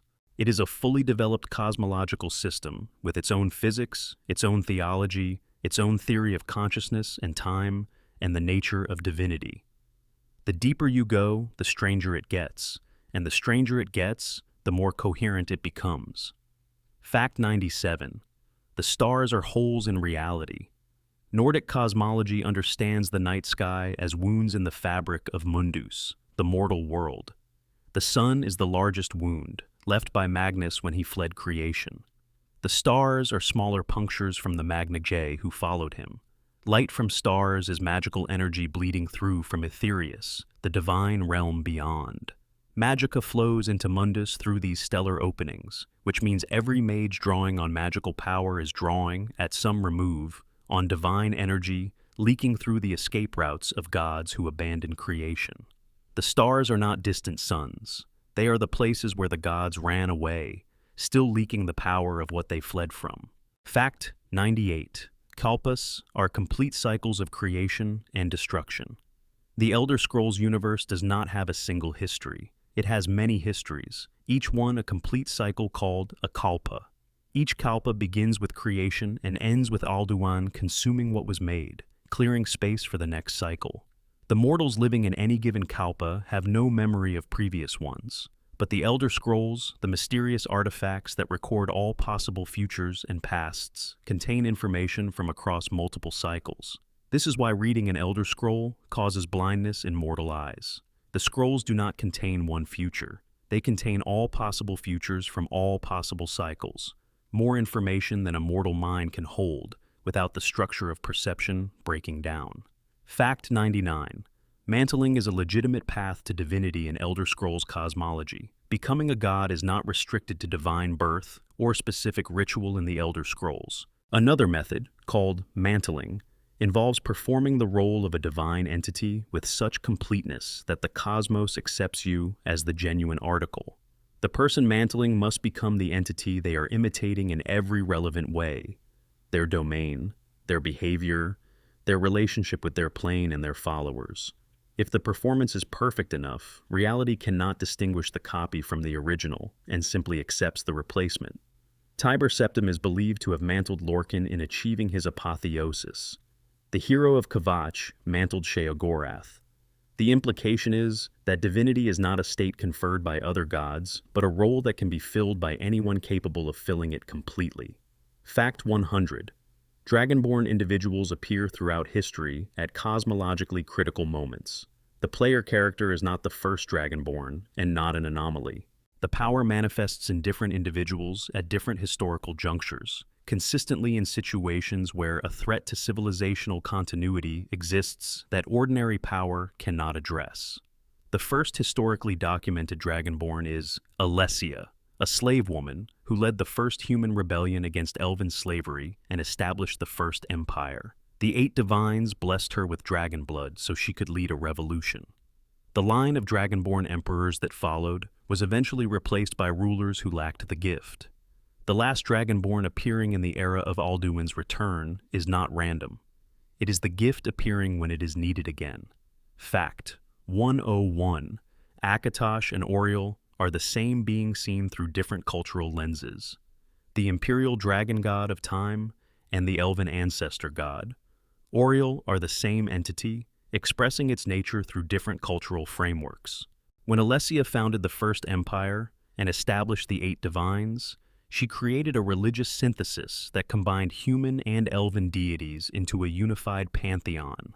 Akatosh emerged from this merger. The elven version and the human version are both valid. They describe the same divine principle, the flow and structure of time itself, through different vocabularies. Alduin's connection to both creates a theological tangle. He is the firstborn of Akatosh, which means he is the firstborn of Oriel, which creates fascinating implications for why the Snow Elves' sacred weapon, Oriel's bow, can affect the sun, and why that sun affects vampires the way it does. Fact 102. The Throat of the World's word wall was written by Paarthurnax himself. The 3 words of the Fus Ro Dah shout available at the throat of the world were carved there by the dragon, who has been sitting on that mountain for millennia. The word walls throughout Skyrim were carved at places where humans proved their mastery of the voice. Paarthurnax carved his own contribution at the most sacred mountain in the world, as both monument and lesson. When the Dragonborn reads it and absorbs a word of power, they are absorbing something Paarthurnax placed there with the intention of it being found eventually. The relationship between the player character and the ancient dragon begins before the player meets Paarthurnax, in a wall he carved thousands of years ago in anticipation of someone who would need what was written on it. Fact 103. Elder Scrolls cause permanent blindness in mortals who read them without preparation. An Elder Scroll is not a book. It is an artifact that contains all possible information about all possible versions of a given moment or period. Reading one without extensive preparation and protective ritual causes permanent blindness because the mortal eye is not equipped to process the volume of information a scroll presents. The moth priests who dedicate their lives to reading the scrolls spend years in rituals that gradually expose them to increasing amounts of Elder Scroll energy, trading their sight slowly over time for the ability to process what is written. Blindness is not a failure or a punishment. It is the cost of perception. They see less of the physical world and more of the infinite information the scrolls contain. Fact 104. The Dragonrend shout was created using a concept dragons cannot natively hold. Dragonrend was developed by the 3 ancient tongues specifically as a weapon against Alduin. Its components are all words related to mortality: Jur, Za, Frul, mortal, finite, temporary. Dragons are immortal. They cannot innately conceive of their own ending. Dragonrend does not damage them physically. It forces the concept of mortality into a dragon's mind with such intensity that the dragon becomes temporarily overwhelmed by an idea they have no framework to process. The disorientation this causes is enough to bring them down from flight. Paarthurnax tells the Dragonborn directly that mortal minds created this shout, that it contains concepts his own kind cannot fully comprehend. The greatest weapon against the immortal was a concept that only those who die can truly understand. Fact 105. The Eye of Magnus may be a remnant of a previous Kalpa. The artifact beneath Sarthal that the Snow Elves attacked to prevent humans from having, that eventually nearly destroyed the College of Winterhold when activated, does not fit any known category of magical creation. It is too old. Its power too different in character from anything produced by contemporary magical traditions. Some scholars in the college believe it may be a fragment from the universe that existed before the current one, a remnant of a previous cycle that Alduin did not fully consume when the previous Kalpa ended, an artifact from a destroyed world that survived into the current one because the process of destruction was imperfect. The implications are significant. If the Eye exists, other remnants of previous cycles might also exist, scattered through Tamriel, carrying knowledge and power from worlds that no one in the current cycle has any framework to understand. Fact 106. There are 16 Daedric princes, each controlling their own realm of oblivion. Oblivion is not one place. It is 16 distinct dimensions, each one the personal creation and embodiment of one prince. Hermaeus Mora's Apocrypha is an infinite library. Mehrunes Dagon's Deadlands are volcanic destruction landscapes. Sheogorath's Shivering Isles are colorful chaos. Namira's realm is described as the darkness between the stars. Each plane operates according to the prince's nature and whims, with its own physics, its own inhabitants, its own relationship with time. Mortals who enter Oblivion planes are subject to local reality's rules, which may not resemble Mundus at all. The Soul Cairn is a separate category, not controlled by a prince, but between Oblivion and Mundus, a liminal space that traps the souls of Soul Gem victims in a gray nowhere that is not any prince's realm. Section 10. Secrets, Easter eggs, and the hidden details. Bethesda built Skyrim over 4 years with roughly 100 people. It contains 337 readable books, totaling over 300,000 words. It has dungeons designed by a team of 8 who built 150 of them. It has an economy with physical inventory containers buried under every city. It has a real-time map that reflects actual game events. And it has a notched pickaxe at the very tip of the highest peak in Tamriel that nobody was ever supposed to find. Fact 107. The notched pickaxe at the top of the throat of the world is a tribute to Minecraft's creator. On November 11, 2011, both Skyrim and Minecraft had enormous launches within the same gaming cycle. Bethesda placed a unique pickaxe called the Notched Pickaxe at the absolute apex of the throat of the world, an area technically above the normal playable space that requires careful jump mechanics to reach. The pickaxe references Marcus Notch Persson, who created Minecraft. Both games released that year. The placement is deliberate. To find it, you have to climb higher than the game normally expects you to go, to the summit of the world itself, where you find a little acknowledgement of someone who is making something incredible in parallel. Bethesda's acknowledgement that two creative achievements can coexist in the same cultural moment without diminishing each other. Fact 108. Skyrim's map renders in real time, not as a pre-drawn image. When you open the map, you are not looking at a painting of Skyrim. You are looking at an actual aerial rendering of the game world as it currently exists. This means events happening in the world show up on the map.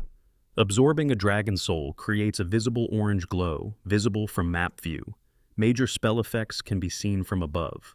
Weather systems on the map reflect actual weather in the game world. This is a remarkable technical achievement that most players never consciously register because it looks like a map. The map is actually a live camera positioned impossibly high above the game world, displaying reality from above. This is also why the map sometimes shows the exact conditions of specific areas accurately. It is looking at them. Fact 109. Skyrim's playable area represents a heavily compressed version of the actual province. Walking from Solitude to Riften in the game takes roughly 30 minutes at a normal pace. In the fiction of the world, that is a journey of weeks through wilderness. The cities that appear to have 50 buildings represent populations of thousands. The scale is deliberately false for playability reasons, but understanding the compression changes how every piece of in-game dialogue about travel, distance, and danger reads. When NPCs talk about dangerous roads, they are describing a world vastly larger and more empty than the one you walk through. The monsters are more threatening, and the bandits more numerous when you understand that the actual Skyrim would have enormous stretches of complete wilderness between the dots of settlement. Fact 110. Erekor in Solitude has a secret past that connects to the Civil War. Erekor is introduced as a wealthy merchant and Thane of Hofengar, who attends the dinner party that opens the Dark Brotherhood questline. What is less visible is his business relationship with the Thalmor through the Blackbriar family, and the degree to which his wealth and political standing depend on maintaining the current arrangement. His casual corruption and naked self-interest make him easy to dismiss as a background character, but the web of relationships he represents, between merchant wealth, imperial political access, and Thalmor commercial interests, is a thumbnail sketch of exactly how the Aldmeri Dominion's influence actually operates in Skyrim. Not through soldiers, through trade. Fact 111. The Morning Giant near Broken Tower Redoubt will stay with his dead mammoth indefinitely. Most players who find this scene treat it as atmospheric detail. What it is proof of interior emotional life. Giants in Skyrim are generally presented as hazards, things that will kill you if you get too close, beings without clear motivation beyond protecting their herds. This single scene complicates the entire category. A giant standing vigil over a dead mammoth, not attacking, not foraging, not doing anything except grieving, is a being capable of grief. The mammoths and giants maintain what appears to be genuine symbiotic relationship, not just functional coexistence. This particular giant lost something that mattered to him. If you leave him alone and come back later, he is still there or returns to the spot periodically. He is performing an informal memorial. The gesture is fully intelligible to any player who has ever lost something they cared about.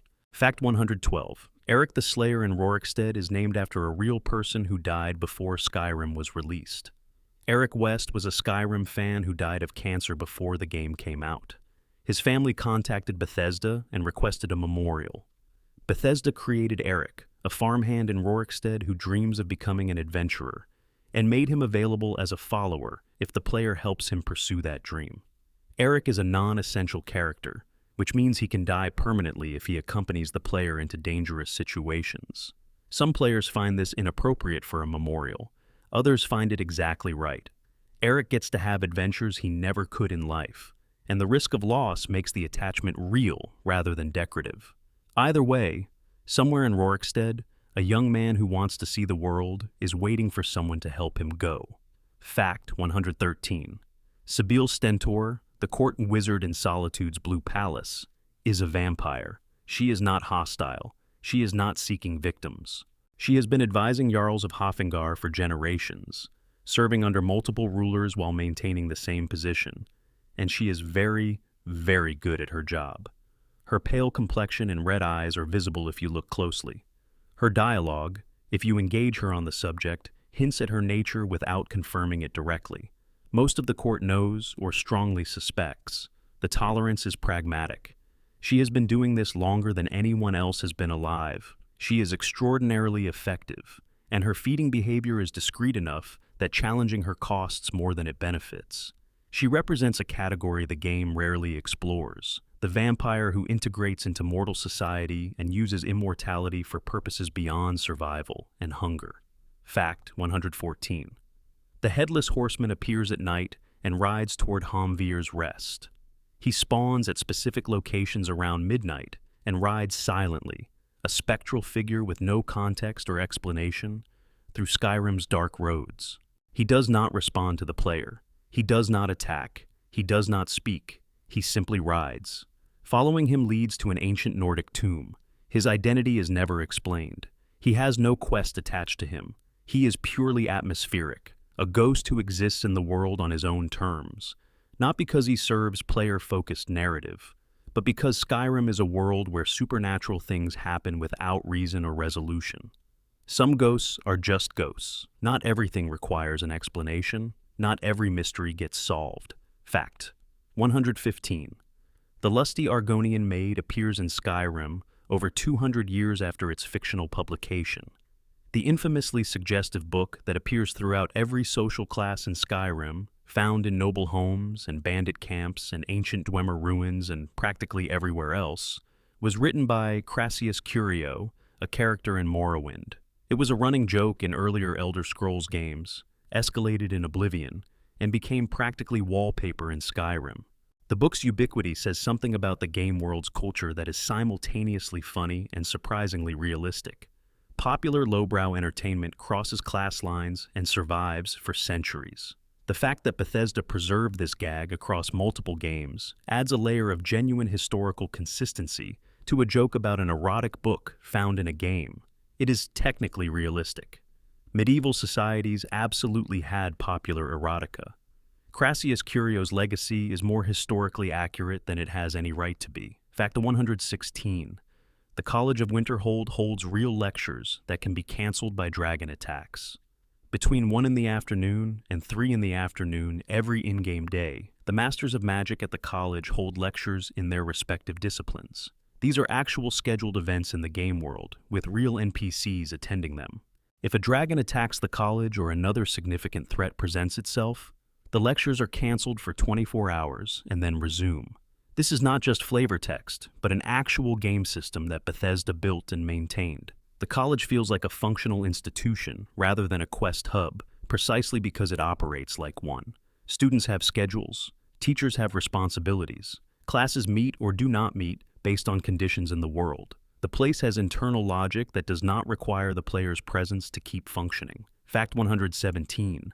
The Dragonborn's ultimate fate remains deliberately ambiguous.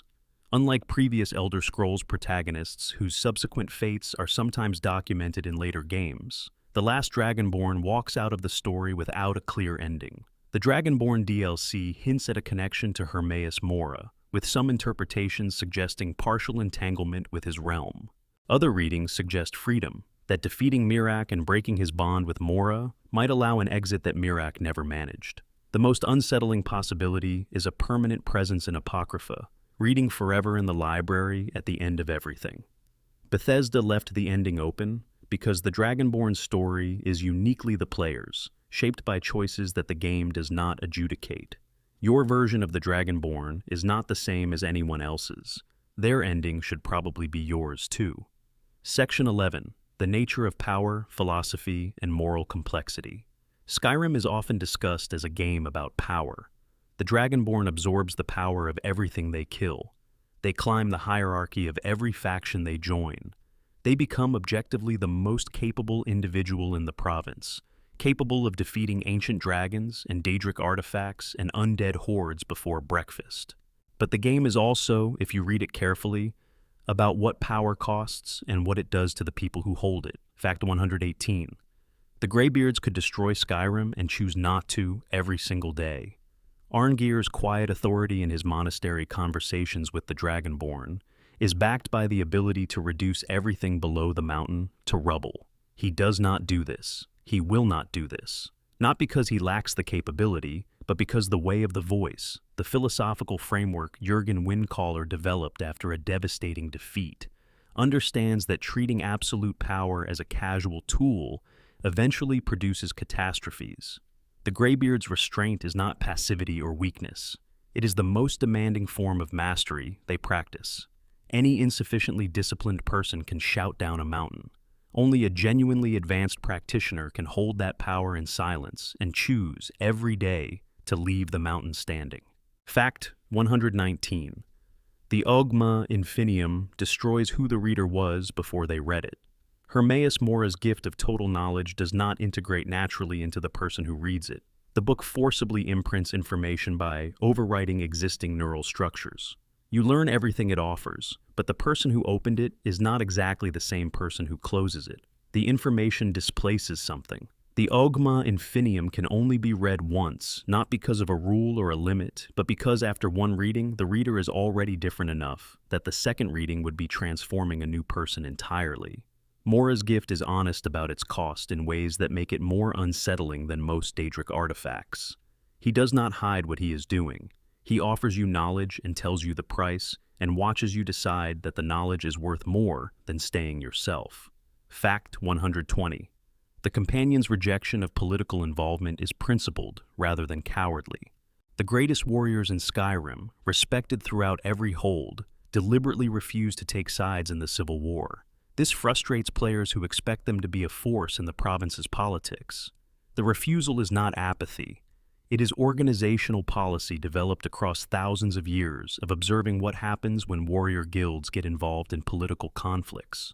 The companions serve Skyrim, not whatever government is currently claiming authority. By maintaining neutrality, they survive regime changes that would otherwise require them to choose allegiances that might not survive the next shift in power. Their headquarters in Whiterun is technically separate from the city itself. Their contracts go to anyone who can afford them, Empire or Stormcloak. This makes them untrustworthy to everyone and reliable to everyone simultaneously. Fact 121. The Gilder Green in Whiterun was killed by devotion, not neglect. The withered tree in the center of Whiterun's Wind District died because generations of worshippers carved their prayers into its bark. Each individual mark was trivial. The accumulated damage of thousands of marks over hundreds of years was fatal. The tree was literally loved to death. The quest to replace it offers two approaches. Take a cutting from the ancient elder gleam, wounding the mother tree, or convince her guardian to give a sapling willingly.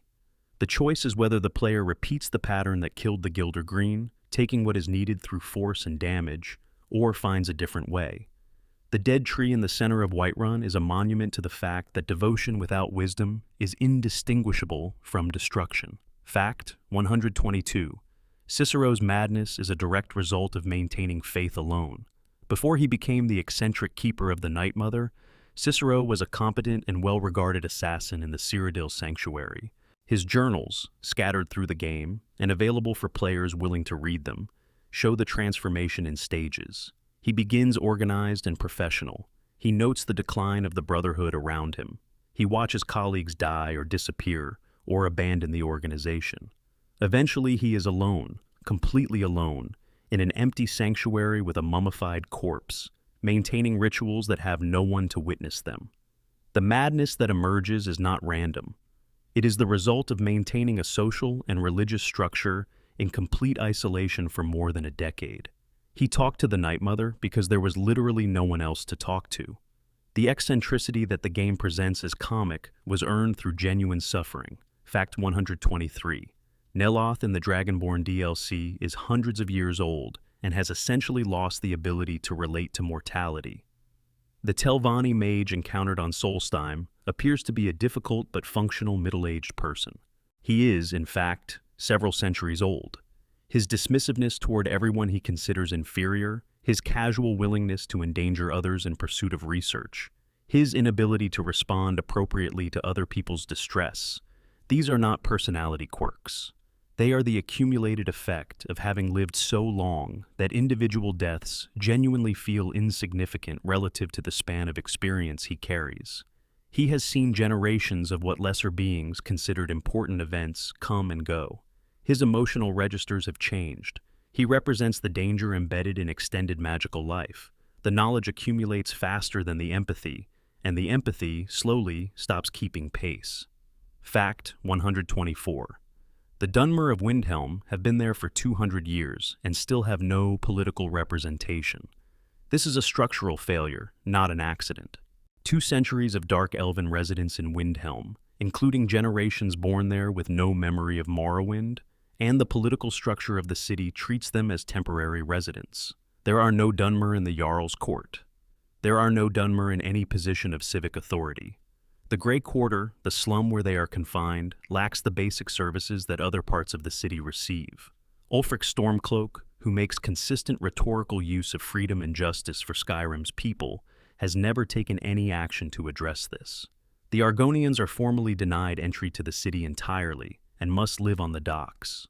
Freedom, in Windhelm's practice, means something quite specific. Freedom for people who were already considered part of the community. Fact 125. Maven Blackbriar's elevation to Jarl on the Imperial victory path is honest political commentary. It is one of the most darkly funny outcomes in a game full of moral gray areas. The woman who has been running Riften through intimidation, bribery, and strategic violence for years simply gets a title to match her actual power if the Empire wins. The Jarl who nominally led the city was either her puppet or insufficiently powerful to challenge her.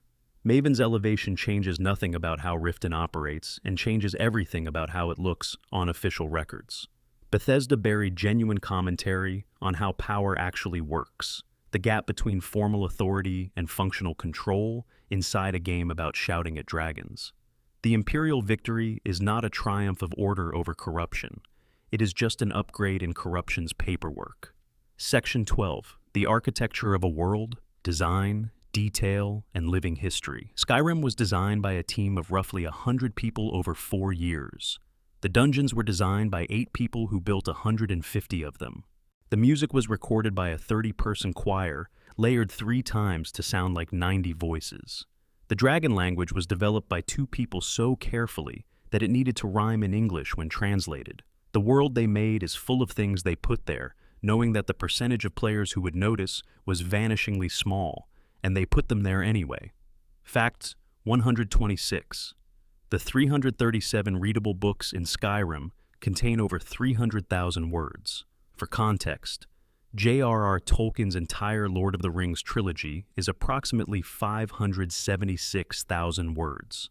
The books available to read in Skyrim represent more than half that total, written specifically for a game, covering history and theology and philosophy and fiction and erotica and cookbooks and practical guides to combat and theoretical frameworks for understanding magic.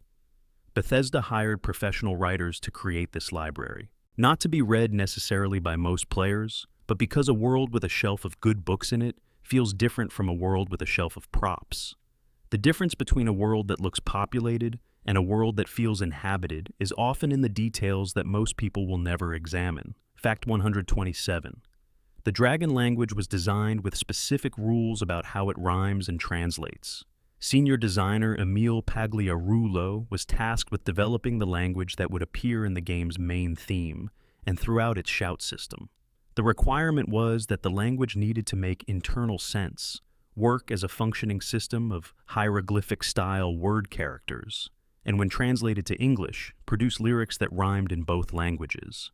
The Dragonborn main theme, sung by the layered 30-voice choir, works as music in Dovazul and as poetry in English simultaneously. This is either a testament to Pagliarulo's ingenuity or to the degree of difficulty constraints can produce good results. The dragon language in Skyrim is not decoration. It is a constructed system with a 34-character runic alphabet and a vocabulary that grows every time the studio wanted to say something new. Fact 128. The Dragonborn's main theme was envisioned by Todd Howard as a barbarian choir. When Howard was describing the sonic identity of Skyrim to composer Jeremy Soule, he told him he wanted the Elder Scrolls theme sung by barbarians. Soule took this literally in the best possible way. He assembled a 30-person choir, recorded them in separate sessions, and layered the recordings to produce the effect of 90 voices. The result is one of the most recognizable video game themes of the decade, a piece of music that sounds simultaneously ancient and enormous, like something that has been sung at the edge of the world for 1,000 years. It was made in a recording studio with 30 people and a very specific creative brief. Fact 129. Skyrim's world was designed by hand, not generated by algorithms. Previous Bethesda games used procedurally generated landscapes as a foundation. Skyrim was designed manually. Every mountain, every valley, every road and ruin and vista was placed by someone who made a deliberate choice. The art director called the approach epic realism, something that had the scale and grandeur of fantasy geography, but the specific irregular quality of real landscapes rather than the smoothed-out regularity of procedurally generated ones. This is why walking through Skyrim feels different from walking through some of its contemporaries. The places feel specific. The throat of the world feels like a particular mountain, not a mountain shape. The rift feels like a particular forest in autumn, not an autumn forest setting. 100 people made choices about where to put every tree. Fact 130. The gourds found throughout Skyrim are based on a real plant from Mexico. The oddly shaped vegetables that roll around unpredictably and serve no meaningful gameplay purpose are faithful recreations of cushaw squash, a native Mexican cultivar used in baking. Bethesda's art team apparently studied real gourds to model Skyrim's version. The result is vegetables that look genuinely unusual to most players, but which exist in every farmer's market in parts of North America. The gourds are realistic. Their physics are not. The physics are entirely Bethesda's invention. Players who spend time launching cheese and gourds down mountains using unrelenting force are technically engaging with accurate botanical representation in the most inaccurate possible way. Fact 131. Heimskir's sermons are actually sophisticated theological arguments delivered in the worst possible key text. The Talos preacher in Whiterun's Market Square is one of the most reliably annoying NPCs in a game full of NPCs who will tell you about arrows and knees. Players who stop long enough to actually listen discover that Heimskir is not ranting incoherently. He is delivering structured theological argument. His claims about Talos draw from legitimate religious texts. His reasoning about the metaphysical consequences of the Talos ban is coherent. The problem is not the quality of his theology. The problem is his delivery method, which involves screaming academic religious philosophy at people who are trying to buy cabbages. He represents the scholar whose genuine expertise becomes a liability when the political situation makes truth itself illegal. He used to argue in measured academic terms. Nobody listened. He started screaming. Nobody listens. But the screaming is, on inspection, not actually wrong. Fact 132. The Psijic Order can freeze time and walk through the stopped moment. When they appear during the College of Winterhold questline to intervene with the Eye of Magnus, they freeze the world around them and stroll through a corridor of stopped seconds as casually as most people walk through a library. The ability to stop time represents magic so far beyond what the college's most accomplished faculty can achieve that comparing them is almost meaningless. Their island, Arteum, sometimes disappears from the world entirely, removing itself from normal space-time. When the Psijic Order bothers to manifest in the normal world, it means something fundamental to the fabric of reality is at stake. Their appearance is not a resource the player can call on. It is an indicator of how serious the situation has become. Fact 133. The sleeping tree near Whiterun may be extraterrestrial in origin. Near Whiterun, there is a unique tree producing a sap that is one of the strongest skooma ingredients available. Investigation of the area reveals organic material unlike anything else in Tamriel. The area around the tree has a strange quality that suggests something impacted the earth there, rather than growing from it. Some scholars theorize the tree fell from the sky, an organism from another world or dimension that struck Tamriel and took root in the soil. The giant who lives nearby protecting the tree presumably does not care about its origin, only about its presence. But the Khajiit caravans who deal in skooma ingredients are very interested in that sap, which is why a specific character is found near the location, despite appearing to be a simple merchant. Fact 134. The White Gold Tower is visible from Skyrim if you know where to look. If players rotate the Skyrim map to look south, towards Cyrodiil, the iconic spire of the White Gold Tower in the Imperial City is visible rising above the horizon. This is not an Easter egg or a trick, it is actual game geography. Bethesda included a simplified version of Cyrodiil in Skyrim's map, visible from certain angles. Using console commands to remove the invisible borders and walk towards Cyrodiil reveals a poorly textured but recognizable version of the Imperial City just beyond the fog of war. Skyrim and Cyrodiil exist in continuous world space. The boundary between them is a player-facing limit, not a lore-facing one. The provinces are adjacent, and the world continues beyond the walls the game builds around you. Fact 135. Patamon, the Wolf Queen, almost returned to life during Skyrim's events. Dead for centuries, the former Queen of Solitude who allied with Daedra and caused civil war during her reign was close enough to physical resurrection that her cult had nearly completed the ritual when the Dragonborn disrupts it. Her will, persisting in the void for centuries, had been quietly influencing the living, whispering to people who were receptive to her particular flavor of ambition and power. The fact that she got this close to coming back, after this long, suggests that the gap between death and life in the Elder Scrolls universe is considerably more porous than most people prefer to acknowledge. Death in Tamriel is frequently less final than it appears. Section 13, the fate of souls and the architecture of the afterlife. Most video games do not have detailed cosmologies of what happens after death.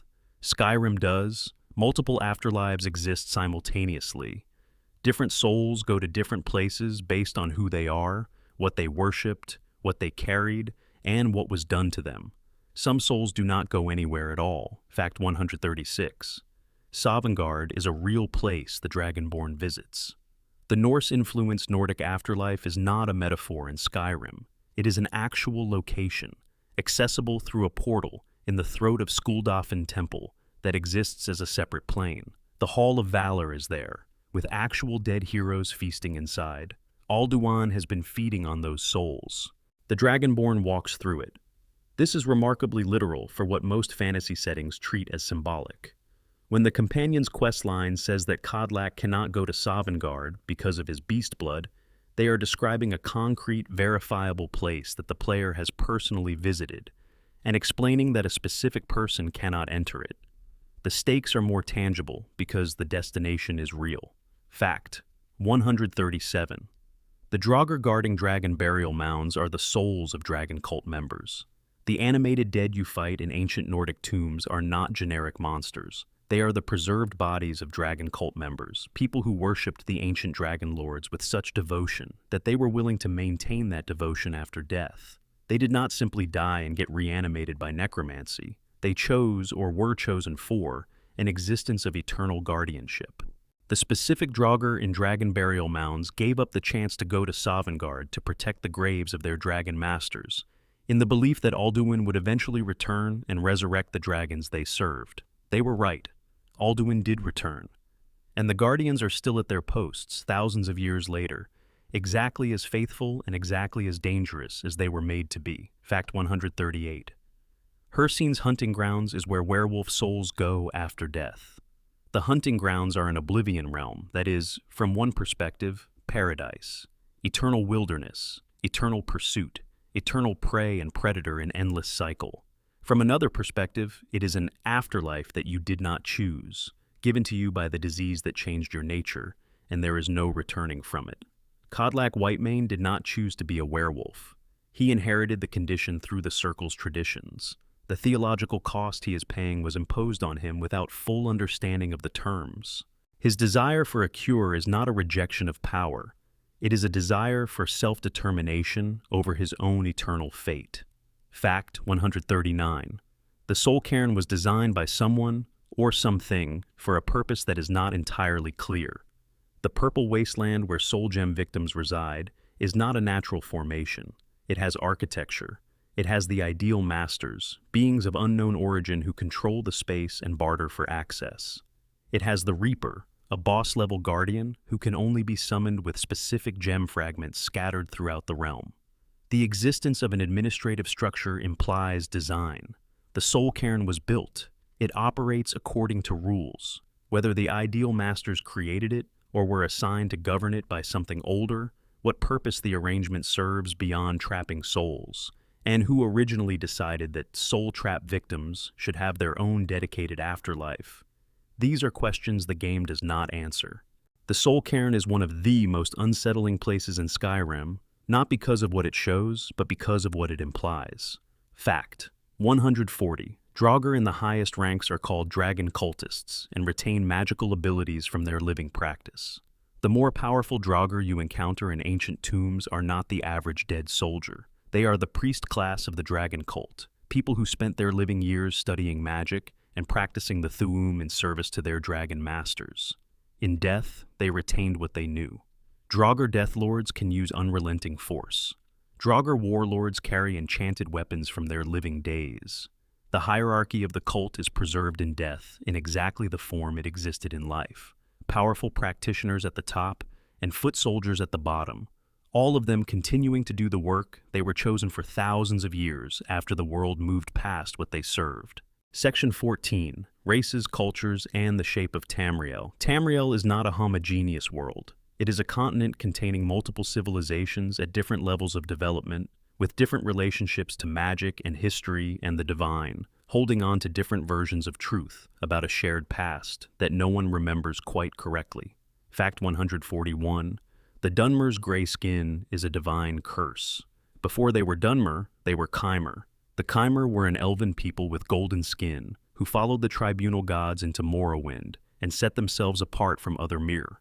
When the tribunal murdered a divine being named Nerevar and stole power from the heart of Lorcan, the Daedric prince Azura cursed the entire Chimer race. Their golden skin became ash gray. Their eyes became red. The curse was not temporary. It rewrote their biology permanently and propagated through every subsequent generation.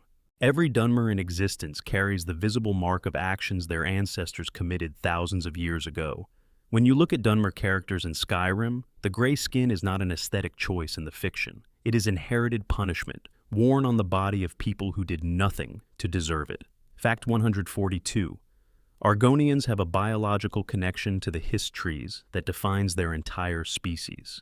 The hist are ancient trees found in Black Marsh, predating most of Tamriel's races and possibly existing before the world took its current form. Argonians do not simply worship the hist as sacred. They are physically dependent on them. Without access to hist sap, Argonian eggs do not develop properly and cannot survive to hatching. The hist communicate with Argonians through dreams and visions, guiding the species in ways outsiders cannot fully comprehend. This makes Argonians more genuinely alien than most fantasy races pretend their non-human peoples are. Their relationship to their world is not mediated through culture or religion, but through biology. They are the Hist's people, in a literal rather than metaphorical sense. Fact 143. The Orc strongholds operate as independent nations within Skyrim's borders. The Code of Malakath, the traditional Orcish law that governs the strongholds, does not answer to Nordic authority. The Jarls technically control the territories where the strongholds sit. In practice, the strongholds operate as completely sovereign micronations. No Nordic law applies inside their walls. The chief's word is absolute until successfully challenged in combat. Anyone can request entry by performing a service for any orc. Living there permanently requires full cultural adoption. The Jarls tolerate this arrangement because forcing compliance would cost more than it benefits. And the orcs provide no offense to any Nordic interest as long as they are left alone. The strongholds are Skyrim's most visible example of a civilization existing completely within another civilization's borders without being part of it. Fact 144. The Redguard sword-singing tradition is closely related to the Thu'um. Redguards from Hammerfell have a martial tradition called sword-singing, where the greatest warriors imbue their blades with magic through their poetry and artistry. The lore book, Redguards, Their History and Their Heroes, describes swords built with magic woven into them through the master's philosophical and artistic expression. The connection to sound-based reality manipulation is explicit in the descriptions of sword-singing practice. The Redguard tradition and the Nordic Thu'um appear to be two separate cultural discoveries of the same fundamental principle, that consciousness expressing itself through sound and intention can alter physical reality. Two civilizations, completely independent, arrived at adjacent points on the same philosophical spectrum. Fact 145. The Khajiit do not have a single form. The moon phases at birth determine their type. This is mostly background knowledge in Skyrim, but worth knowing. Khajiit exist in many physical forms, from barely humanoid to nearly tiger, depending on the phase of both Maser and Secunda, Tamriel's two moons, at the time of their birth. The fully humanoid Khajiit that players interact with in Skyrim are a specific birth type. Some Khajiit forms are so large and feral that they are treated as monsters rather than persons by most Tamrielic law. This has significant legal and social implications that the game touches on but does not dwell in. The Khajiit caravans being excluded from most cities is partly economic xenophobia and partly the fact that enough people remember or have heard stories about what some Khajiit look like when the moon phases align differently. Fact 146. The Blades have been serving the Dragonborn for far longer than players understand. When Delphine recruits the Dragonborn with the urgency of someone who has been waiting their whole career for this moment, she is the endpoint of an organization whose purpose spans epochs. The Blades were originally Akaviri warriors who invaded Tamriel specifically to hunt dragons. The invasion failed. Some of them stayed and became the bodyguard and intelligence service of the Dragonborn emperors of the Septim dynasty. When the Septim line ended with Martin's sacrifice in Oblivion, the Blades lost their central purpose. They spent decades as a vestigial organization before the Thalmor hunted them nearly to extinction. Delphine and Esbern survived because of precautions bordering on paranoia. When Alduin returns and the Dragonborn emerges, the Blades have a reason to exist again. Delphine's urgency is not impatience. It is 200 years of waiting for the mission to come back. Fact 147. The Akaviri continent may still be relevant to Elder Scrolls lore. The Blades' Akaviri origin connects Skyrim to a part of the Elder Scrolls world that is almost entirely unexplored. Akavir lies across the sea to the east. Multiple invasions from Akavir have shaped Tamrielic history. The Blades, the Dragon Guard before them, and certain other cultural elements in the series have Akaviri roots. The continent apparently has its own dragons, its own relationships with draconic power, and a history of draconic conflict that preceded Tamriel's Dragon War. The Elder Scrolls series has never visited Akavir as a playable game location.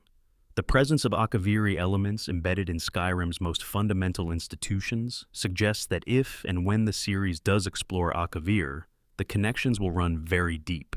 Section 15. Final Facts.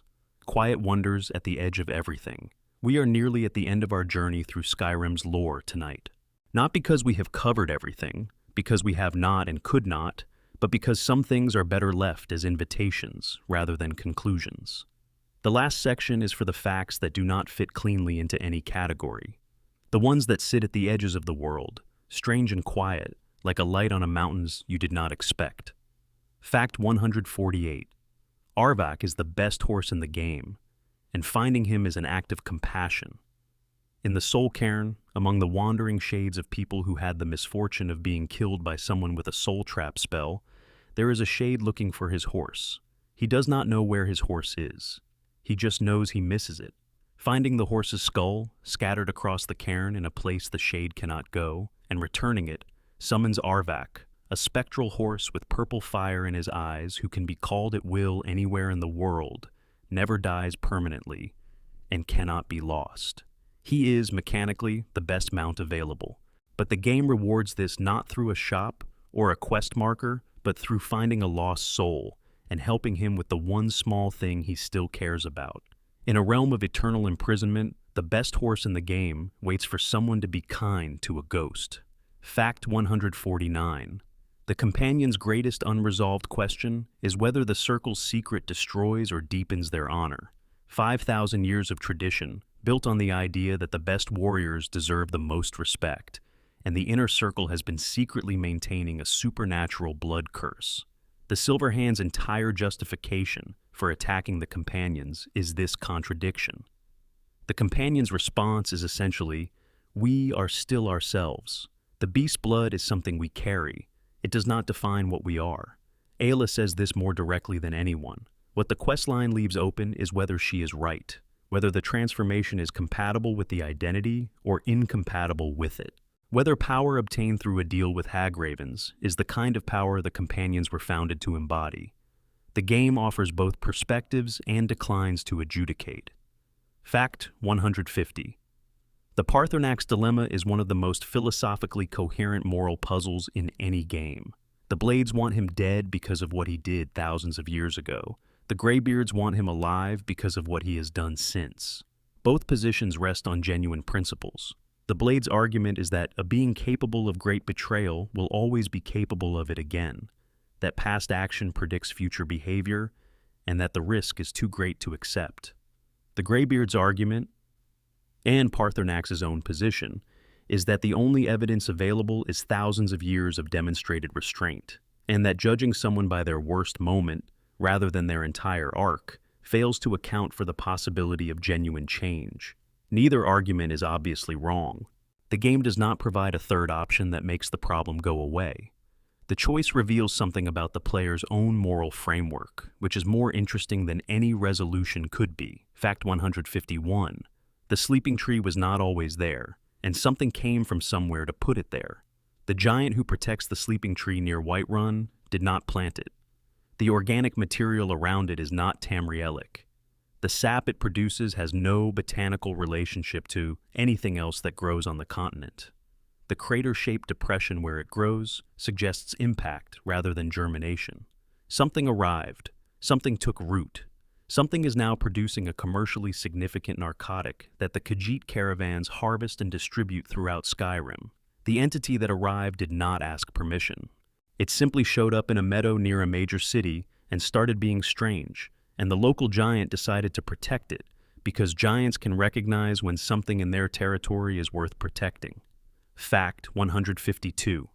Ancestor moths, eaten by moth priests, represent wisdom consuming itself for clarity. Moth priests train to read Elder Scrolls by allowing ancestor moths, a specific species found only in certain wild spaces, to settle on them and begin consuming their sight gradually. The moths eat the fine membranes of the eye over years of practice. The priests lose sight in exchange for the ability to perceive what the scrolls contain. This is not metaphorical. The moths are real, the consumption is real, the blindness is real, and the knowledge gained through that blindness is real. It is one of the stranger bargains in a world full of strange bargains, willingly giving pieces of your perception to gain access to information no unblinded eye could bear. Fact 153. The Dawnbreaker is not just a weapon. It is a tool Meridia uses to conscript the living. When the Dragonborn completes Meridia's quest and receives Dawnbreaker, the sword that destroys undead and disperses their souls, they have not simply picked up a powerful artifact. They have accepted a role in Meridia's ongoing crusade against undeath. She said as much during the quest, explicitly framing the gift as an enlistment rather than a reward. Every undead the Dragonborn kills with Dawnbreaker serves Meridia's agenda. The weapon is genuine, the power is genuine, and the enlistment is genuine. Meridia is considered one of the more benevolent Daedric princes because her goals align with mortal interests. She is still a Daedric prince. The sword that feels like freedom is also a very long leash. Fact 154. The stars visible from Skyrim's night sky each represent a divine escape. On a clear night in Skyrim, the sky is spectacular. Stars in every direction, bright and dense, the way they look in places far from civilization. In the Elder Scrolls cosmology, every one of those lights is a hole, a wound in the skin of Mundus where a divine being punched through on their way out. They are running from creation, from the cost of having made something. The light bleeding through is residual power from the realm they fled to. When a mage draws magicka, they are drawing on that power. When someone looks up at a beautiful night sky in Skyrim, they are looking at the afterimage of gods who chose not to stay and love what they made. It is the most beautiful image in the game, and the saddest piece of its cosmology simultaneously. Fact 155. Miraak's existence proves the Dragonborn lineage predates recorded history. The game presents Miraak as an ancient and powerful figure, but his actual historical position is not stated plainly. He was a dragon priest before the Dragon War. He was Dragonborn before Elysia, the first historically recognized Dragonborn. He used his power against his dragon masters in the Merethic era, which makes him not just the first known Dragonborn, but the first known person to turn Dragonborn poor against the Draconic Order. His imprisonment in Apocrypha by Hermaeus Mora is technically a mercy. If he had remained in Mundus, he would either have been destroyed by dragons or would have potentially changed the entire course of the Dragon War. The world you walk through in Skyrim was partly shaped by his absence. Fact 156. The ancient Nords had a word for Dragonborn that translates as Dovahkiin, meaning Dragonborn dragon child. The compound meaning is worth unpacking. Dova means dragon. Kiin means born or child of. The Dragonborn is, linguistically, the dragon child, a mortal born with a dragon's soul inside a human body. This is not a metaphor in Dovahzul. The language does not deal in metaphors. It deals in actualities. The Dragonborn literally has a dragon's soul. When they absorb another dragon's soul, the transaction is one dragon consuming another's essence, expressed through the medium of a mortal body. The player character is, by the logic of the language, as much dragon as the creatures they are killing. The tension between those two natures, the human body and the dragon soul, is never fully resolved by the game. It is left open as exactly the kind of question you sit with, in the quiet of your room, at the edge of sleep. Fact 157. Every piece of lore in Skyrim is presented as potentially unreliable. The books in Skyrim do not present a unified truth. Authors disagree with each other. The same historical event is described differently in different texts. The same figure is a hero in one account and a villain in another. Sibyl Stentor's nature is hinted rather than confirmed. Ulfric's betrayal is documented, but the documentation can be questioned. Paarthurnax's history is told by the only one who lived it. The Elder Scrolls universe treats historical knowledge the way historians do, as a collection of perspectives, each shaped by who made them and when and what they needed to be true. The world feels real, partly because nothing in it is completely certain. Fact 158. Blackreach contains the only organism in Skyrim that cannot be found anywhere on the surface. The glowing mushrooms that illuminate Blackreach are not a variant of any surface species. They evolved in complete isolation, in an underground ecosystem that existed for millennia without contact with the surface world. They are not just a different size or color from surface mushrooms. They are something distinct that developed unique properties in unique conditions. They glow. They produce a light that sustains a microclimate capable of supporting giant creatures and a trapped dragon. They are Blackreach's own invention, life that the surface world had no part in creating and that the surface world knows nothing about. Fact 159. The snow at the throat of the world is required for the most powerful potion in the game. The White Phial, the artifact that Nerilion the alchemist spends his life searching for, is only useful when filled with a specific substance. The quest to restore the cracked file requires ingredients of great rarity and significance. The snow from the summit of the throat of the world is among them, because that particular snow carries the residual enchantment of the Elder Scrolls' use, the time wound, the magical cold that has persisted for thousands of years.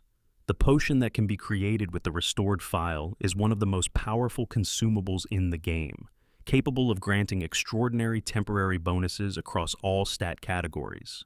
The most powerful potion ingredients in Skyrim sit at the site of the most significant historical event in the province. Power accumulates around history. Fact 160. The entire province of Skyrim sits on a geological foundation that the Dwemer partially built.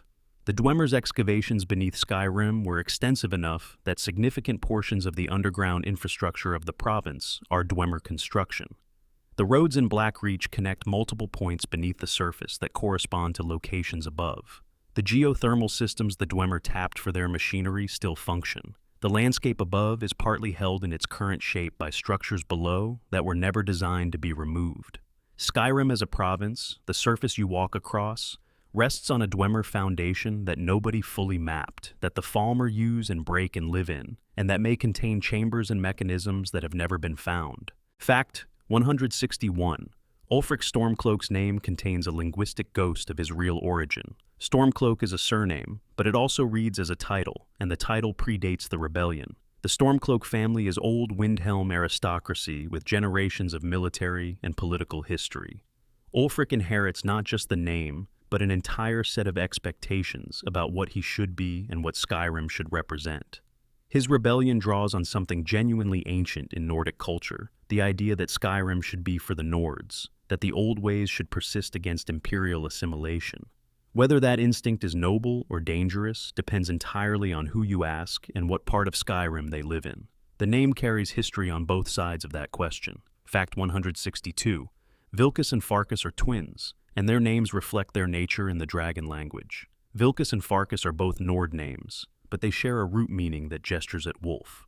The twins are both members of the Circle's inner lycanthrope group. Their names have been their identity their whole lives.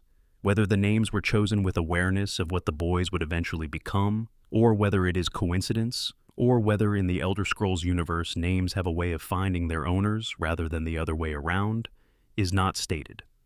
The language connection is there for anyone who looks. Fact 163. The Dawnguard DLC was built around a theme of choosing a side in an ancient conflict that has been building for thousands of years. The war between Dawnguard and Volkihar is presented as a recent conflict, but draws on history stretching to before recorded time. The Volkihar clan has existed for millennia. The original vampire hunters, the Dawnguard, were founded in an earlier era and had mostly been forgotten before Isran reformed them. The Snow Elf lore embedded in the Dawnguard questline, the Forgotten Vale, the Chantry of Auriel, Auriel's bow itself, connects the vampire conflict to the Snow Elf genocide of the Merethic era. The through line is sunlight and the corruption of the divine. Two stories from different eras of history converge in the same ending. The Dragonborn walks through thousands of years of cause and consequence to stop one vampire lord from darkening the sun. Fact 164. Every Daedric prince has a moral that they embody whether they intend to or not. Nocturnal is secretive and expects her bargains honored. Meridia hates undeath with a fervor that makes her useful but frightening. Namira rewards the transgression of social boundaries. Molag Bal creates domination and chains. Hermaeus Mora collects knowledge and collectors. Every Daedric prince's design, the quests they offer, the artifacts they provide, the costs they extract, reflects their nature so completely that interacting with them is less like dealing with a person and more like interacting with a philosophical principle that has developed opinions. Getting involved with any of them means participating in their nature. The question is always whether you can use what they offer without becoming an expression of what they are. Fact 165. Niran, the planet Tamriel sits on, is also a living entity in some theological frameworks. The Earthbones, the laws of nature in the Elder Scrolls universe, are understood in some traditions as the divine sacrifices of Aedra, who gave up their divinity to become the physical laws of the mortal world. When the Dwemer tried to reverse the Earthbones, to unmake the laws of nature rather than work within them, they were essentially attempting surgery on the body of a divine being made of physics. The natural laws are not just rules, they are remains. The world is built from the bones of what used to be gods, and the reason magic can bend those laws is that the laws themselves have a will, however distant, however buried under the weight of what they became. Fact 166. Whiterun is the oldest continuously inhabited Nord city in Skyrim. The plains around Whiterun were the site of some of the earliest permanent human settlements in the province. The city sits at a natural crossroads of geography and trade. The Companion's presence there dates to the first human settlers.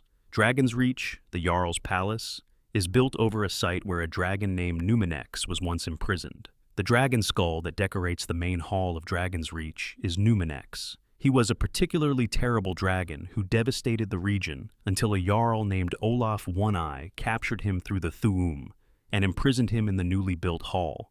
Numenex died in captivity. His skull stares down at whoever sits in the throne of Whiterun, a permanent reminder that captured power does not become safe power just because it is contained.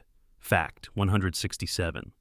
The Companion's Mead Hall, Jorvaskr, has one of the oldest interiors in Skyrim. The mead hall built beneath the upturned Jorvaskr boat was constructed by the first generation of Ysgramor's followers who stayed in Whiterun.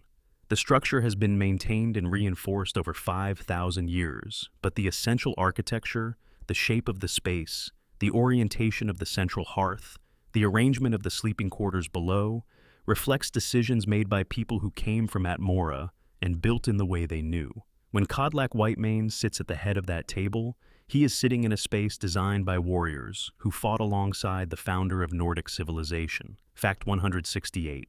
Not all of Skyrim's NPCs stay in one place. Some have genuine daily routines that continue without the player. This is a technical reality worth appreciating as a design choice. NPCs in Skyrim have schedules. They wake up, eat, work, rest, socialize, and sleep on cycles that do not require the player's presence. Merchants who open their stalls at 8 in the morning close them at 8 at night, regardless of whether the player character is in town. College faculty give lectures, whether the Dragonborn attends or not. Guards change shifts. Innkeepers clean their establishments in the early morning. The world does not pause when you are not looking at it. It continues in your absence, which is part of why Skyrim's world feels inhabited rather than built as a backdrop. Fact 169, the Stormcall shout summons an actual storm with actual lightning. When you stand on a mountaintop and shout Stormcall, the sky above Skyrim changes. An actual weather system, with lightning strikes that can kill both enemies and NPCs and even the player's own horse, descends on the area. The storm does not discriminate. It kills things.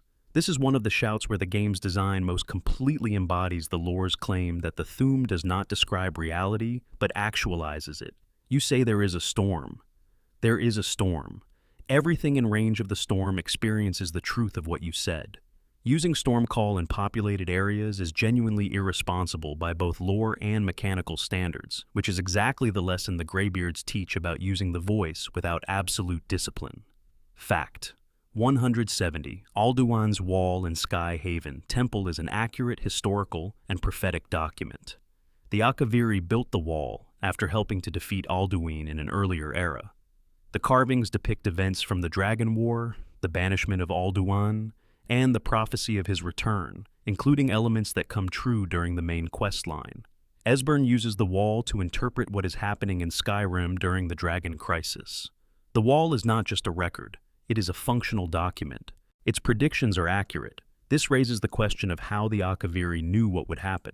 Either they had access to information from Elder Scrolls about the future, or the events depicted are so cosmologically determined that any civilization with sufficient insight could read them from the existing structure of time. Both answers are unsettling in different ways. Fact 171. The Ebony Warrior appearing at level 80 is a completely optional interaction that most players never trigger. A powerful Redguard warrior approaches the player at the game's highest levels with a request. Give him an honorable death. He is too skilled to be killed by anything other than a Dragonborn. He has accomplished everything mortal life has to offer him. He wants to die in battle, and enter Sovngarde. He can be declined. He will come back. He uses shouts. He heals himself. He is, in terms of pure combat challenge, among the hardest enemies in the base game. Defeating him gives him exactly what he wanted. He thanks you for it, in his dying, in a way that makes the fight feel less like combat and more like the last favor you do for someone who ran out of reasons to stay. The game buried one of its most poignant character moments behind a level gate that most players never reach. Fact 172. The game contains a dragon that can only be found and fought in Blackreach. Volthuriol lurks in the debate hall of Blackreach, dormant, waiting. You can walk through Blackreach 10 times and never find him because he does not appear on a standard playthrough. To summon him, you must use unrelenting force on the glowing orb that hangs above the hall. The shout, which usually pushes things away, triggers the orb, which summons Volthuriol.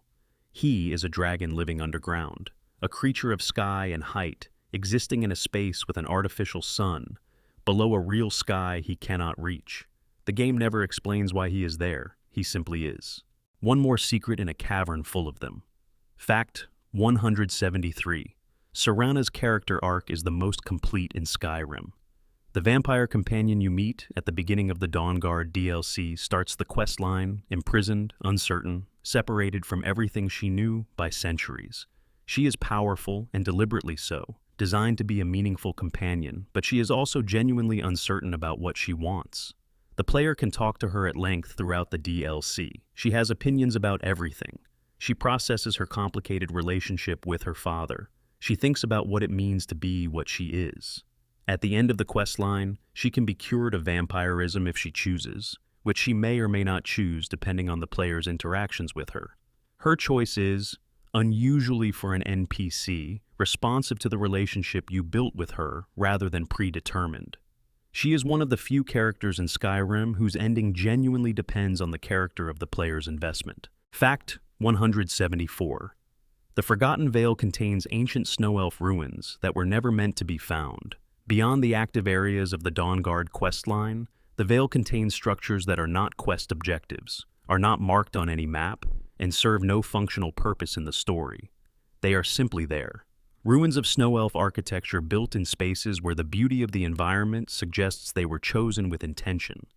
These are places the snow elves came to for their own reasons, before everything went wrong. They are not dungeons. They do not contain enemies or significant loot. They are evidence. Evidence that people made things here because they wanted to, because the space was beautiful and worth filling with beautiful things. That evidence survived everything that followed. Fact 175. Skyrim has weather that actually changes based on regional geography. The holds of Skyrim have different climates. The Rift, in the southeast, is a forested area with a milder climate than the snowbound north. Falkreath Hold is dense forest and persistent gloom. The Reach is harsh and rocky. Windhelm, in the northeast, is consistently colder than the west. These are not just visual differences. The weather systems in the game reflect actual geographical logic. Mountains block storm systems, valleys funnel wind. Proximity to the Sea of Ghosts affects northern holds.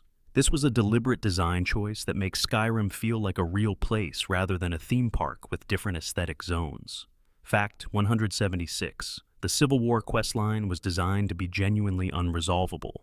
Todd Howard has spoken about this in interviews. The design team wanted a conflict where both sides had legitimate grievances and neither side had a clearly correct position. They wanted players to feel genuinely uncertain about the right choice. They wanted the conflict to reflect real political complexity rather than the good faction versus evil faction structure that most games default to. The Thalmor documents in the embassy were placed specifically to complicate any simple reading of either side. The moral ambiguity of the Civil War is a feature.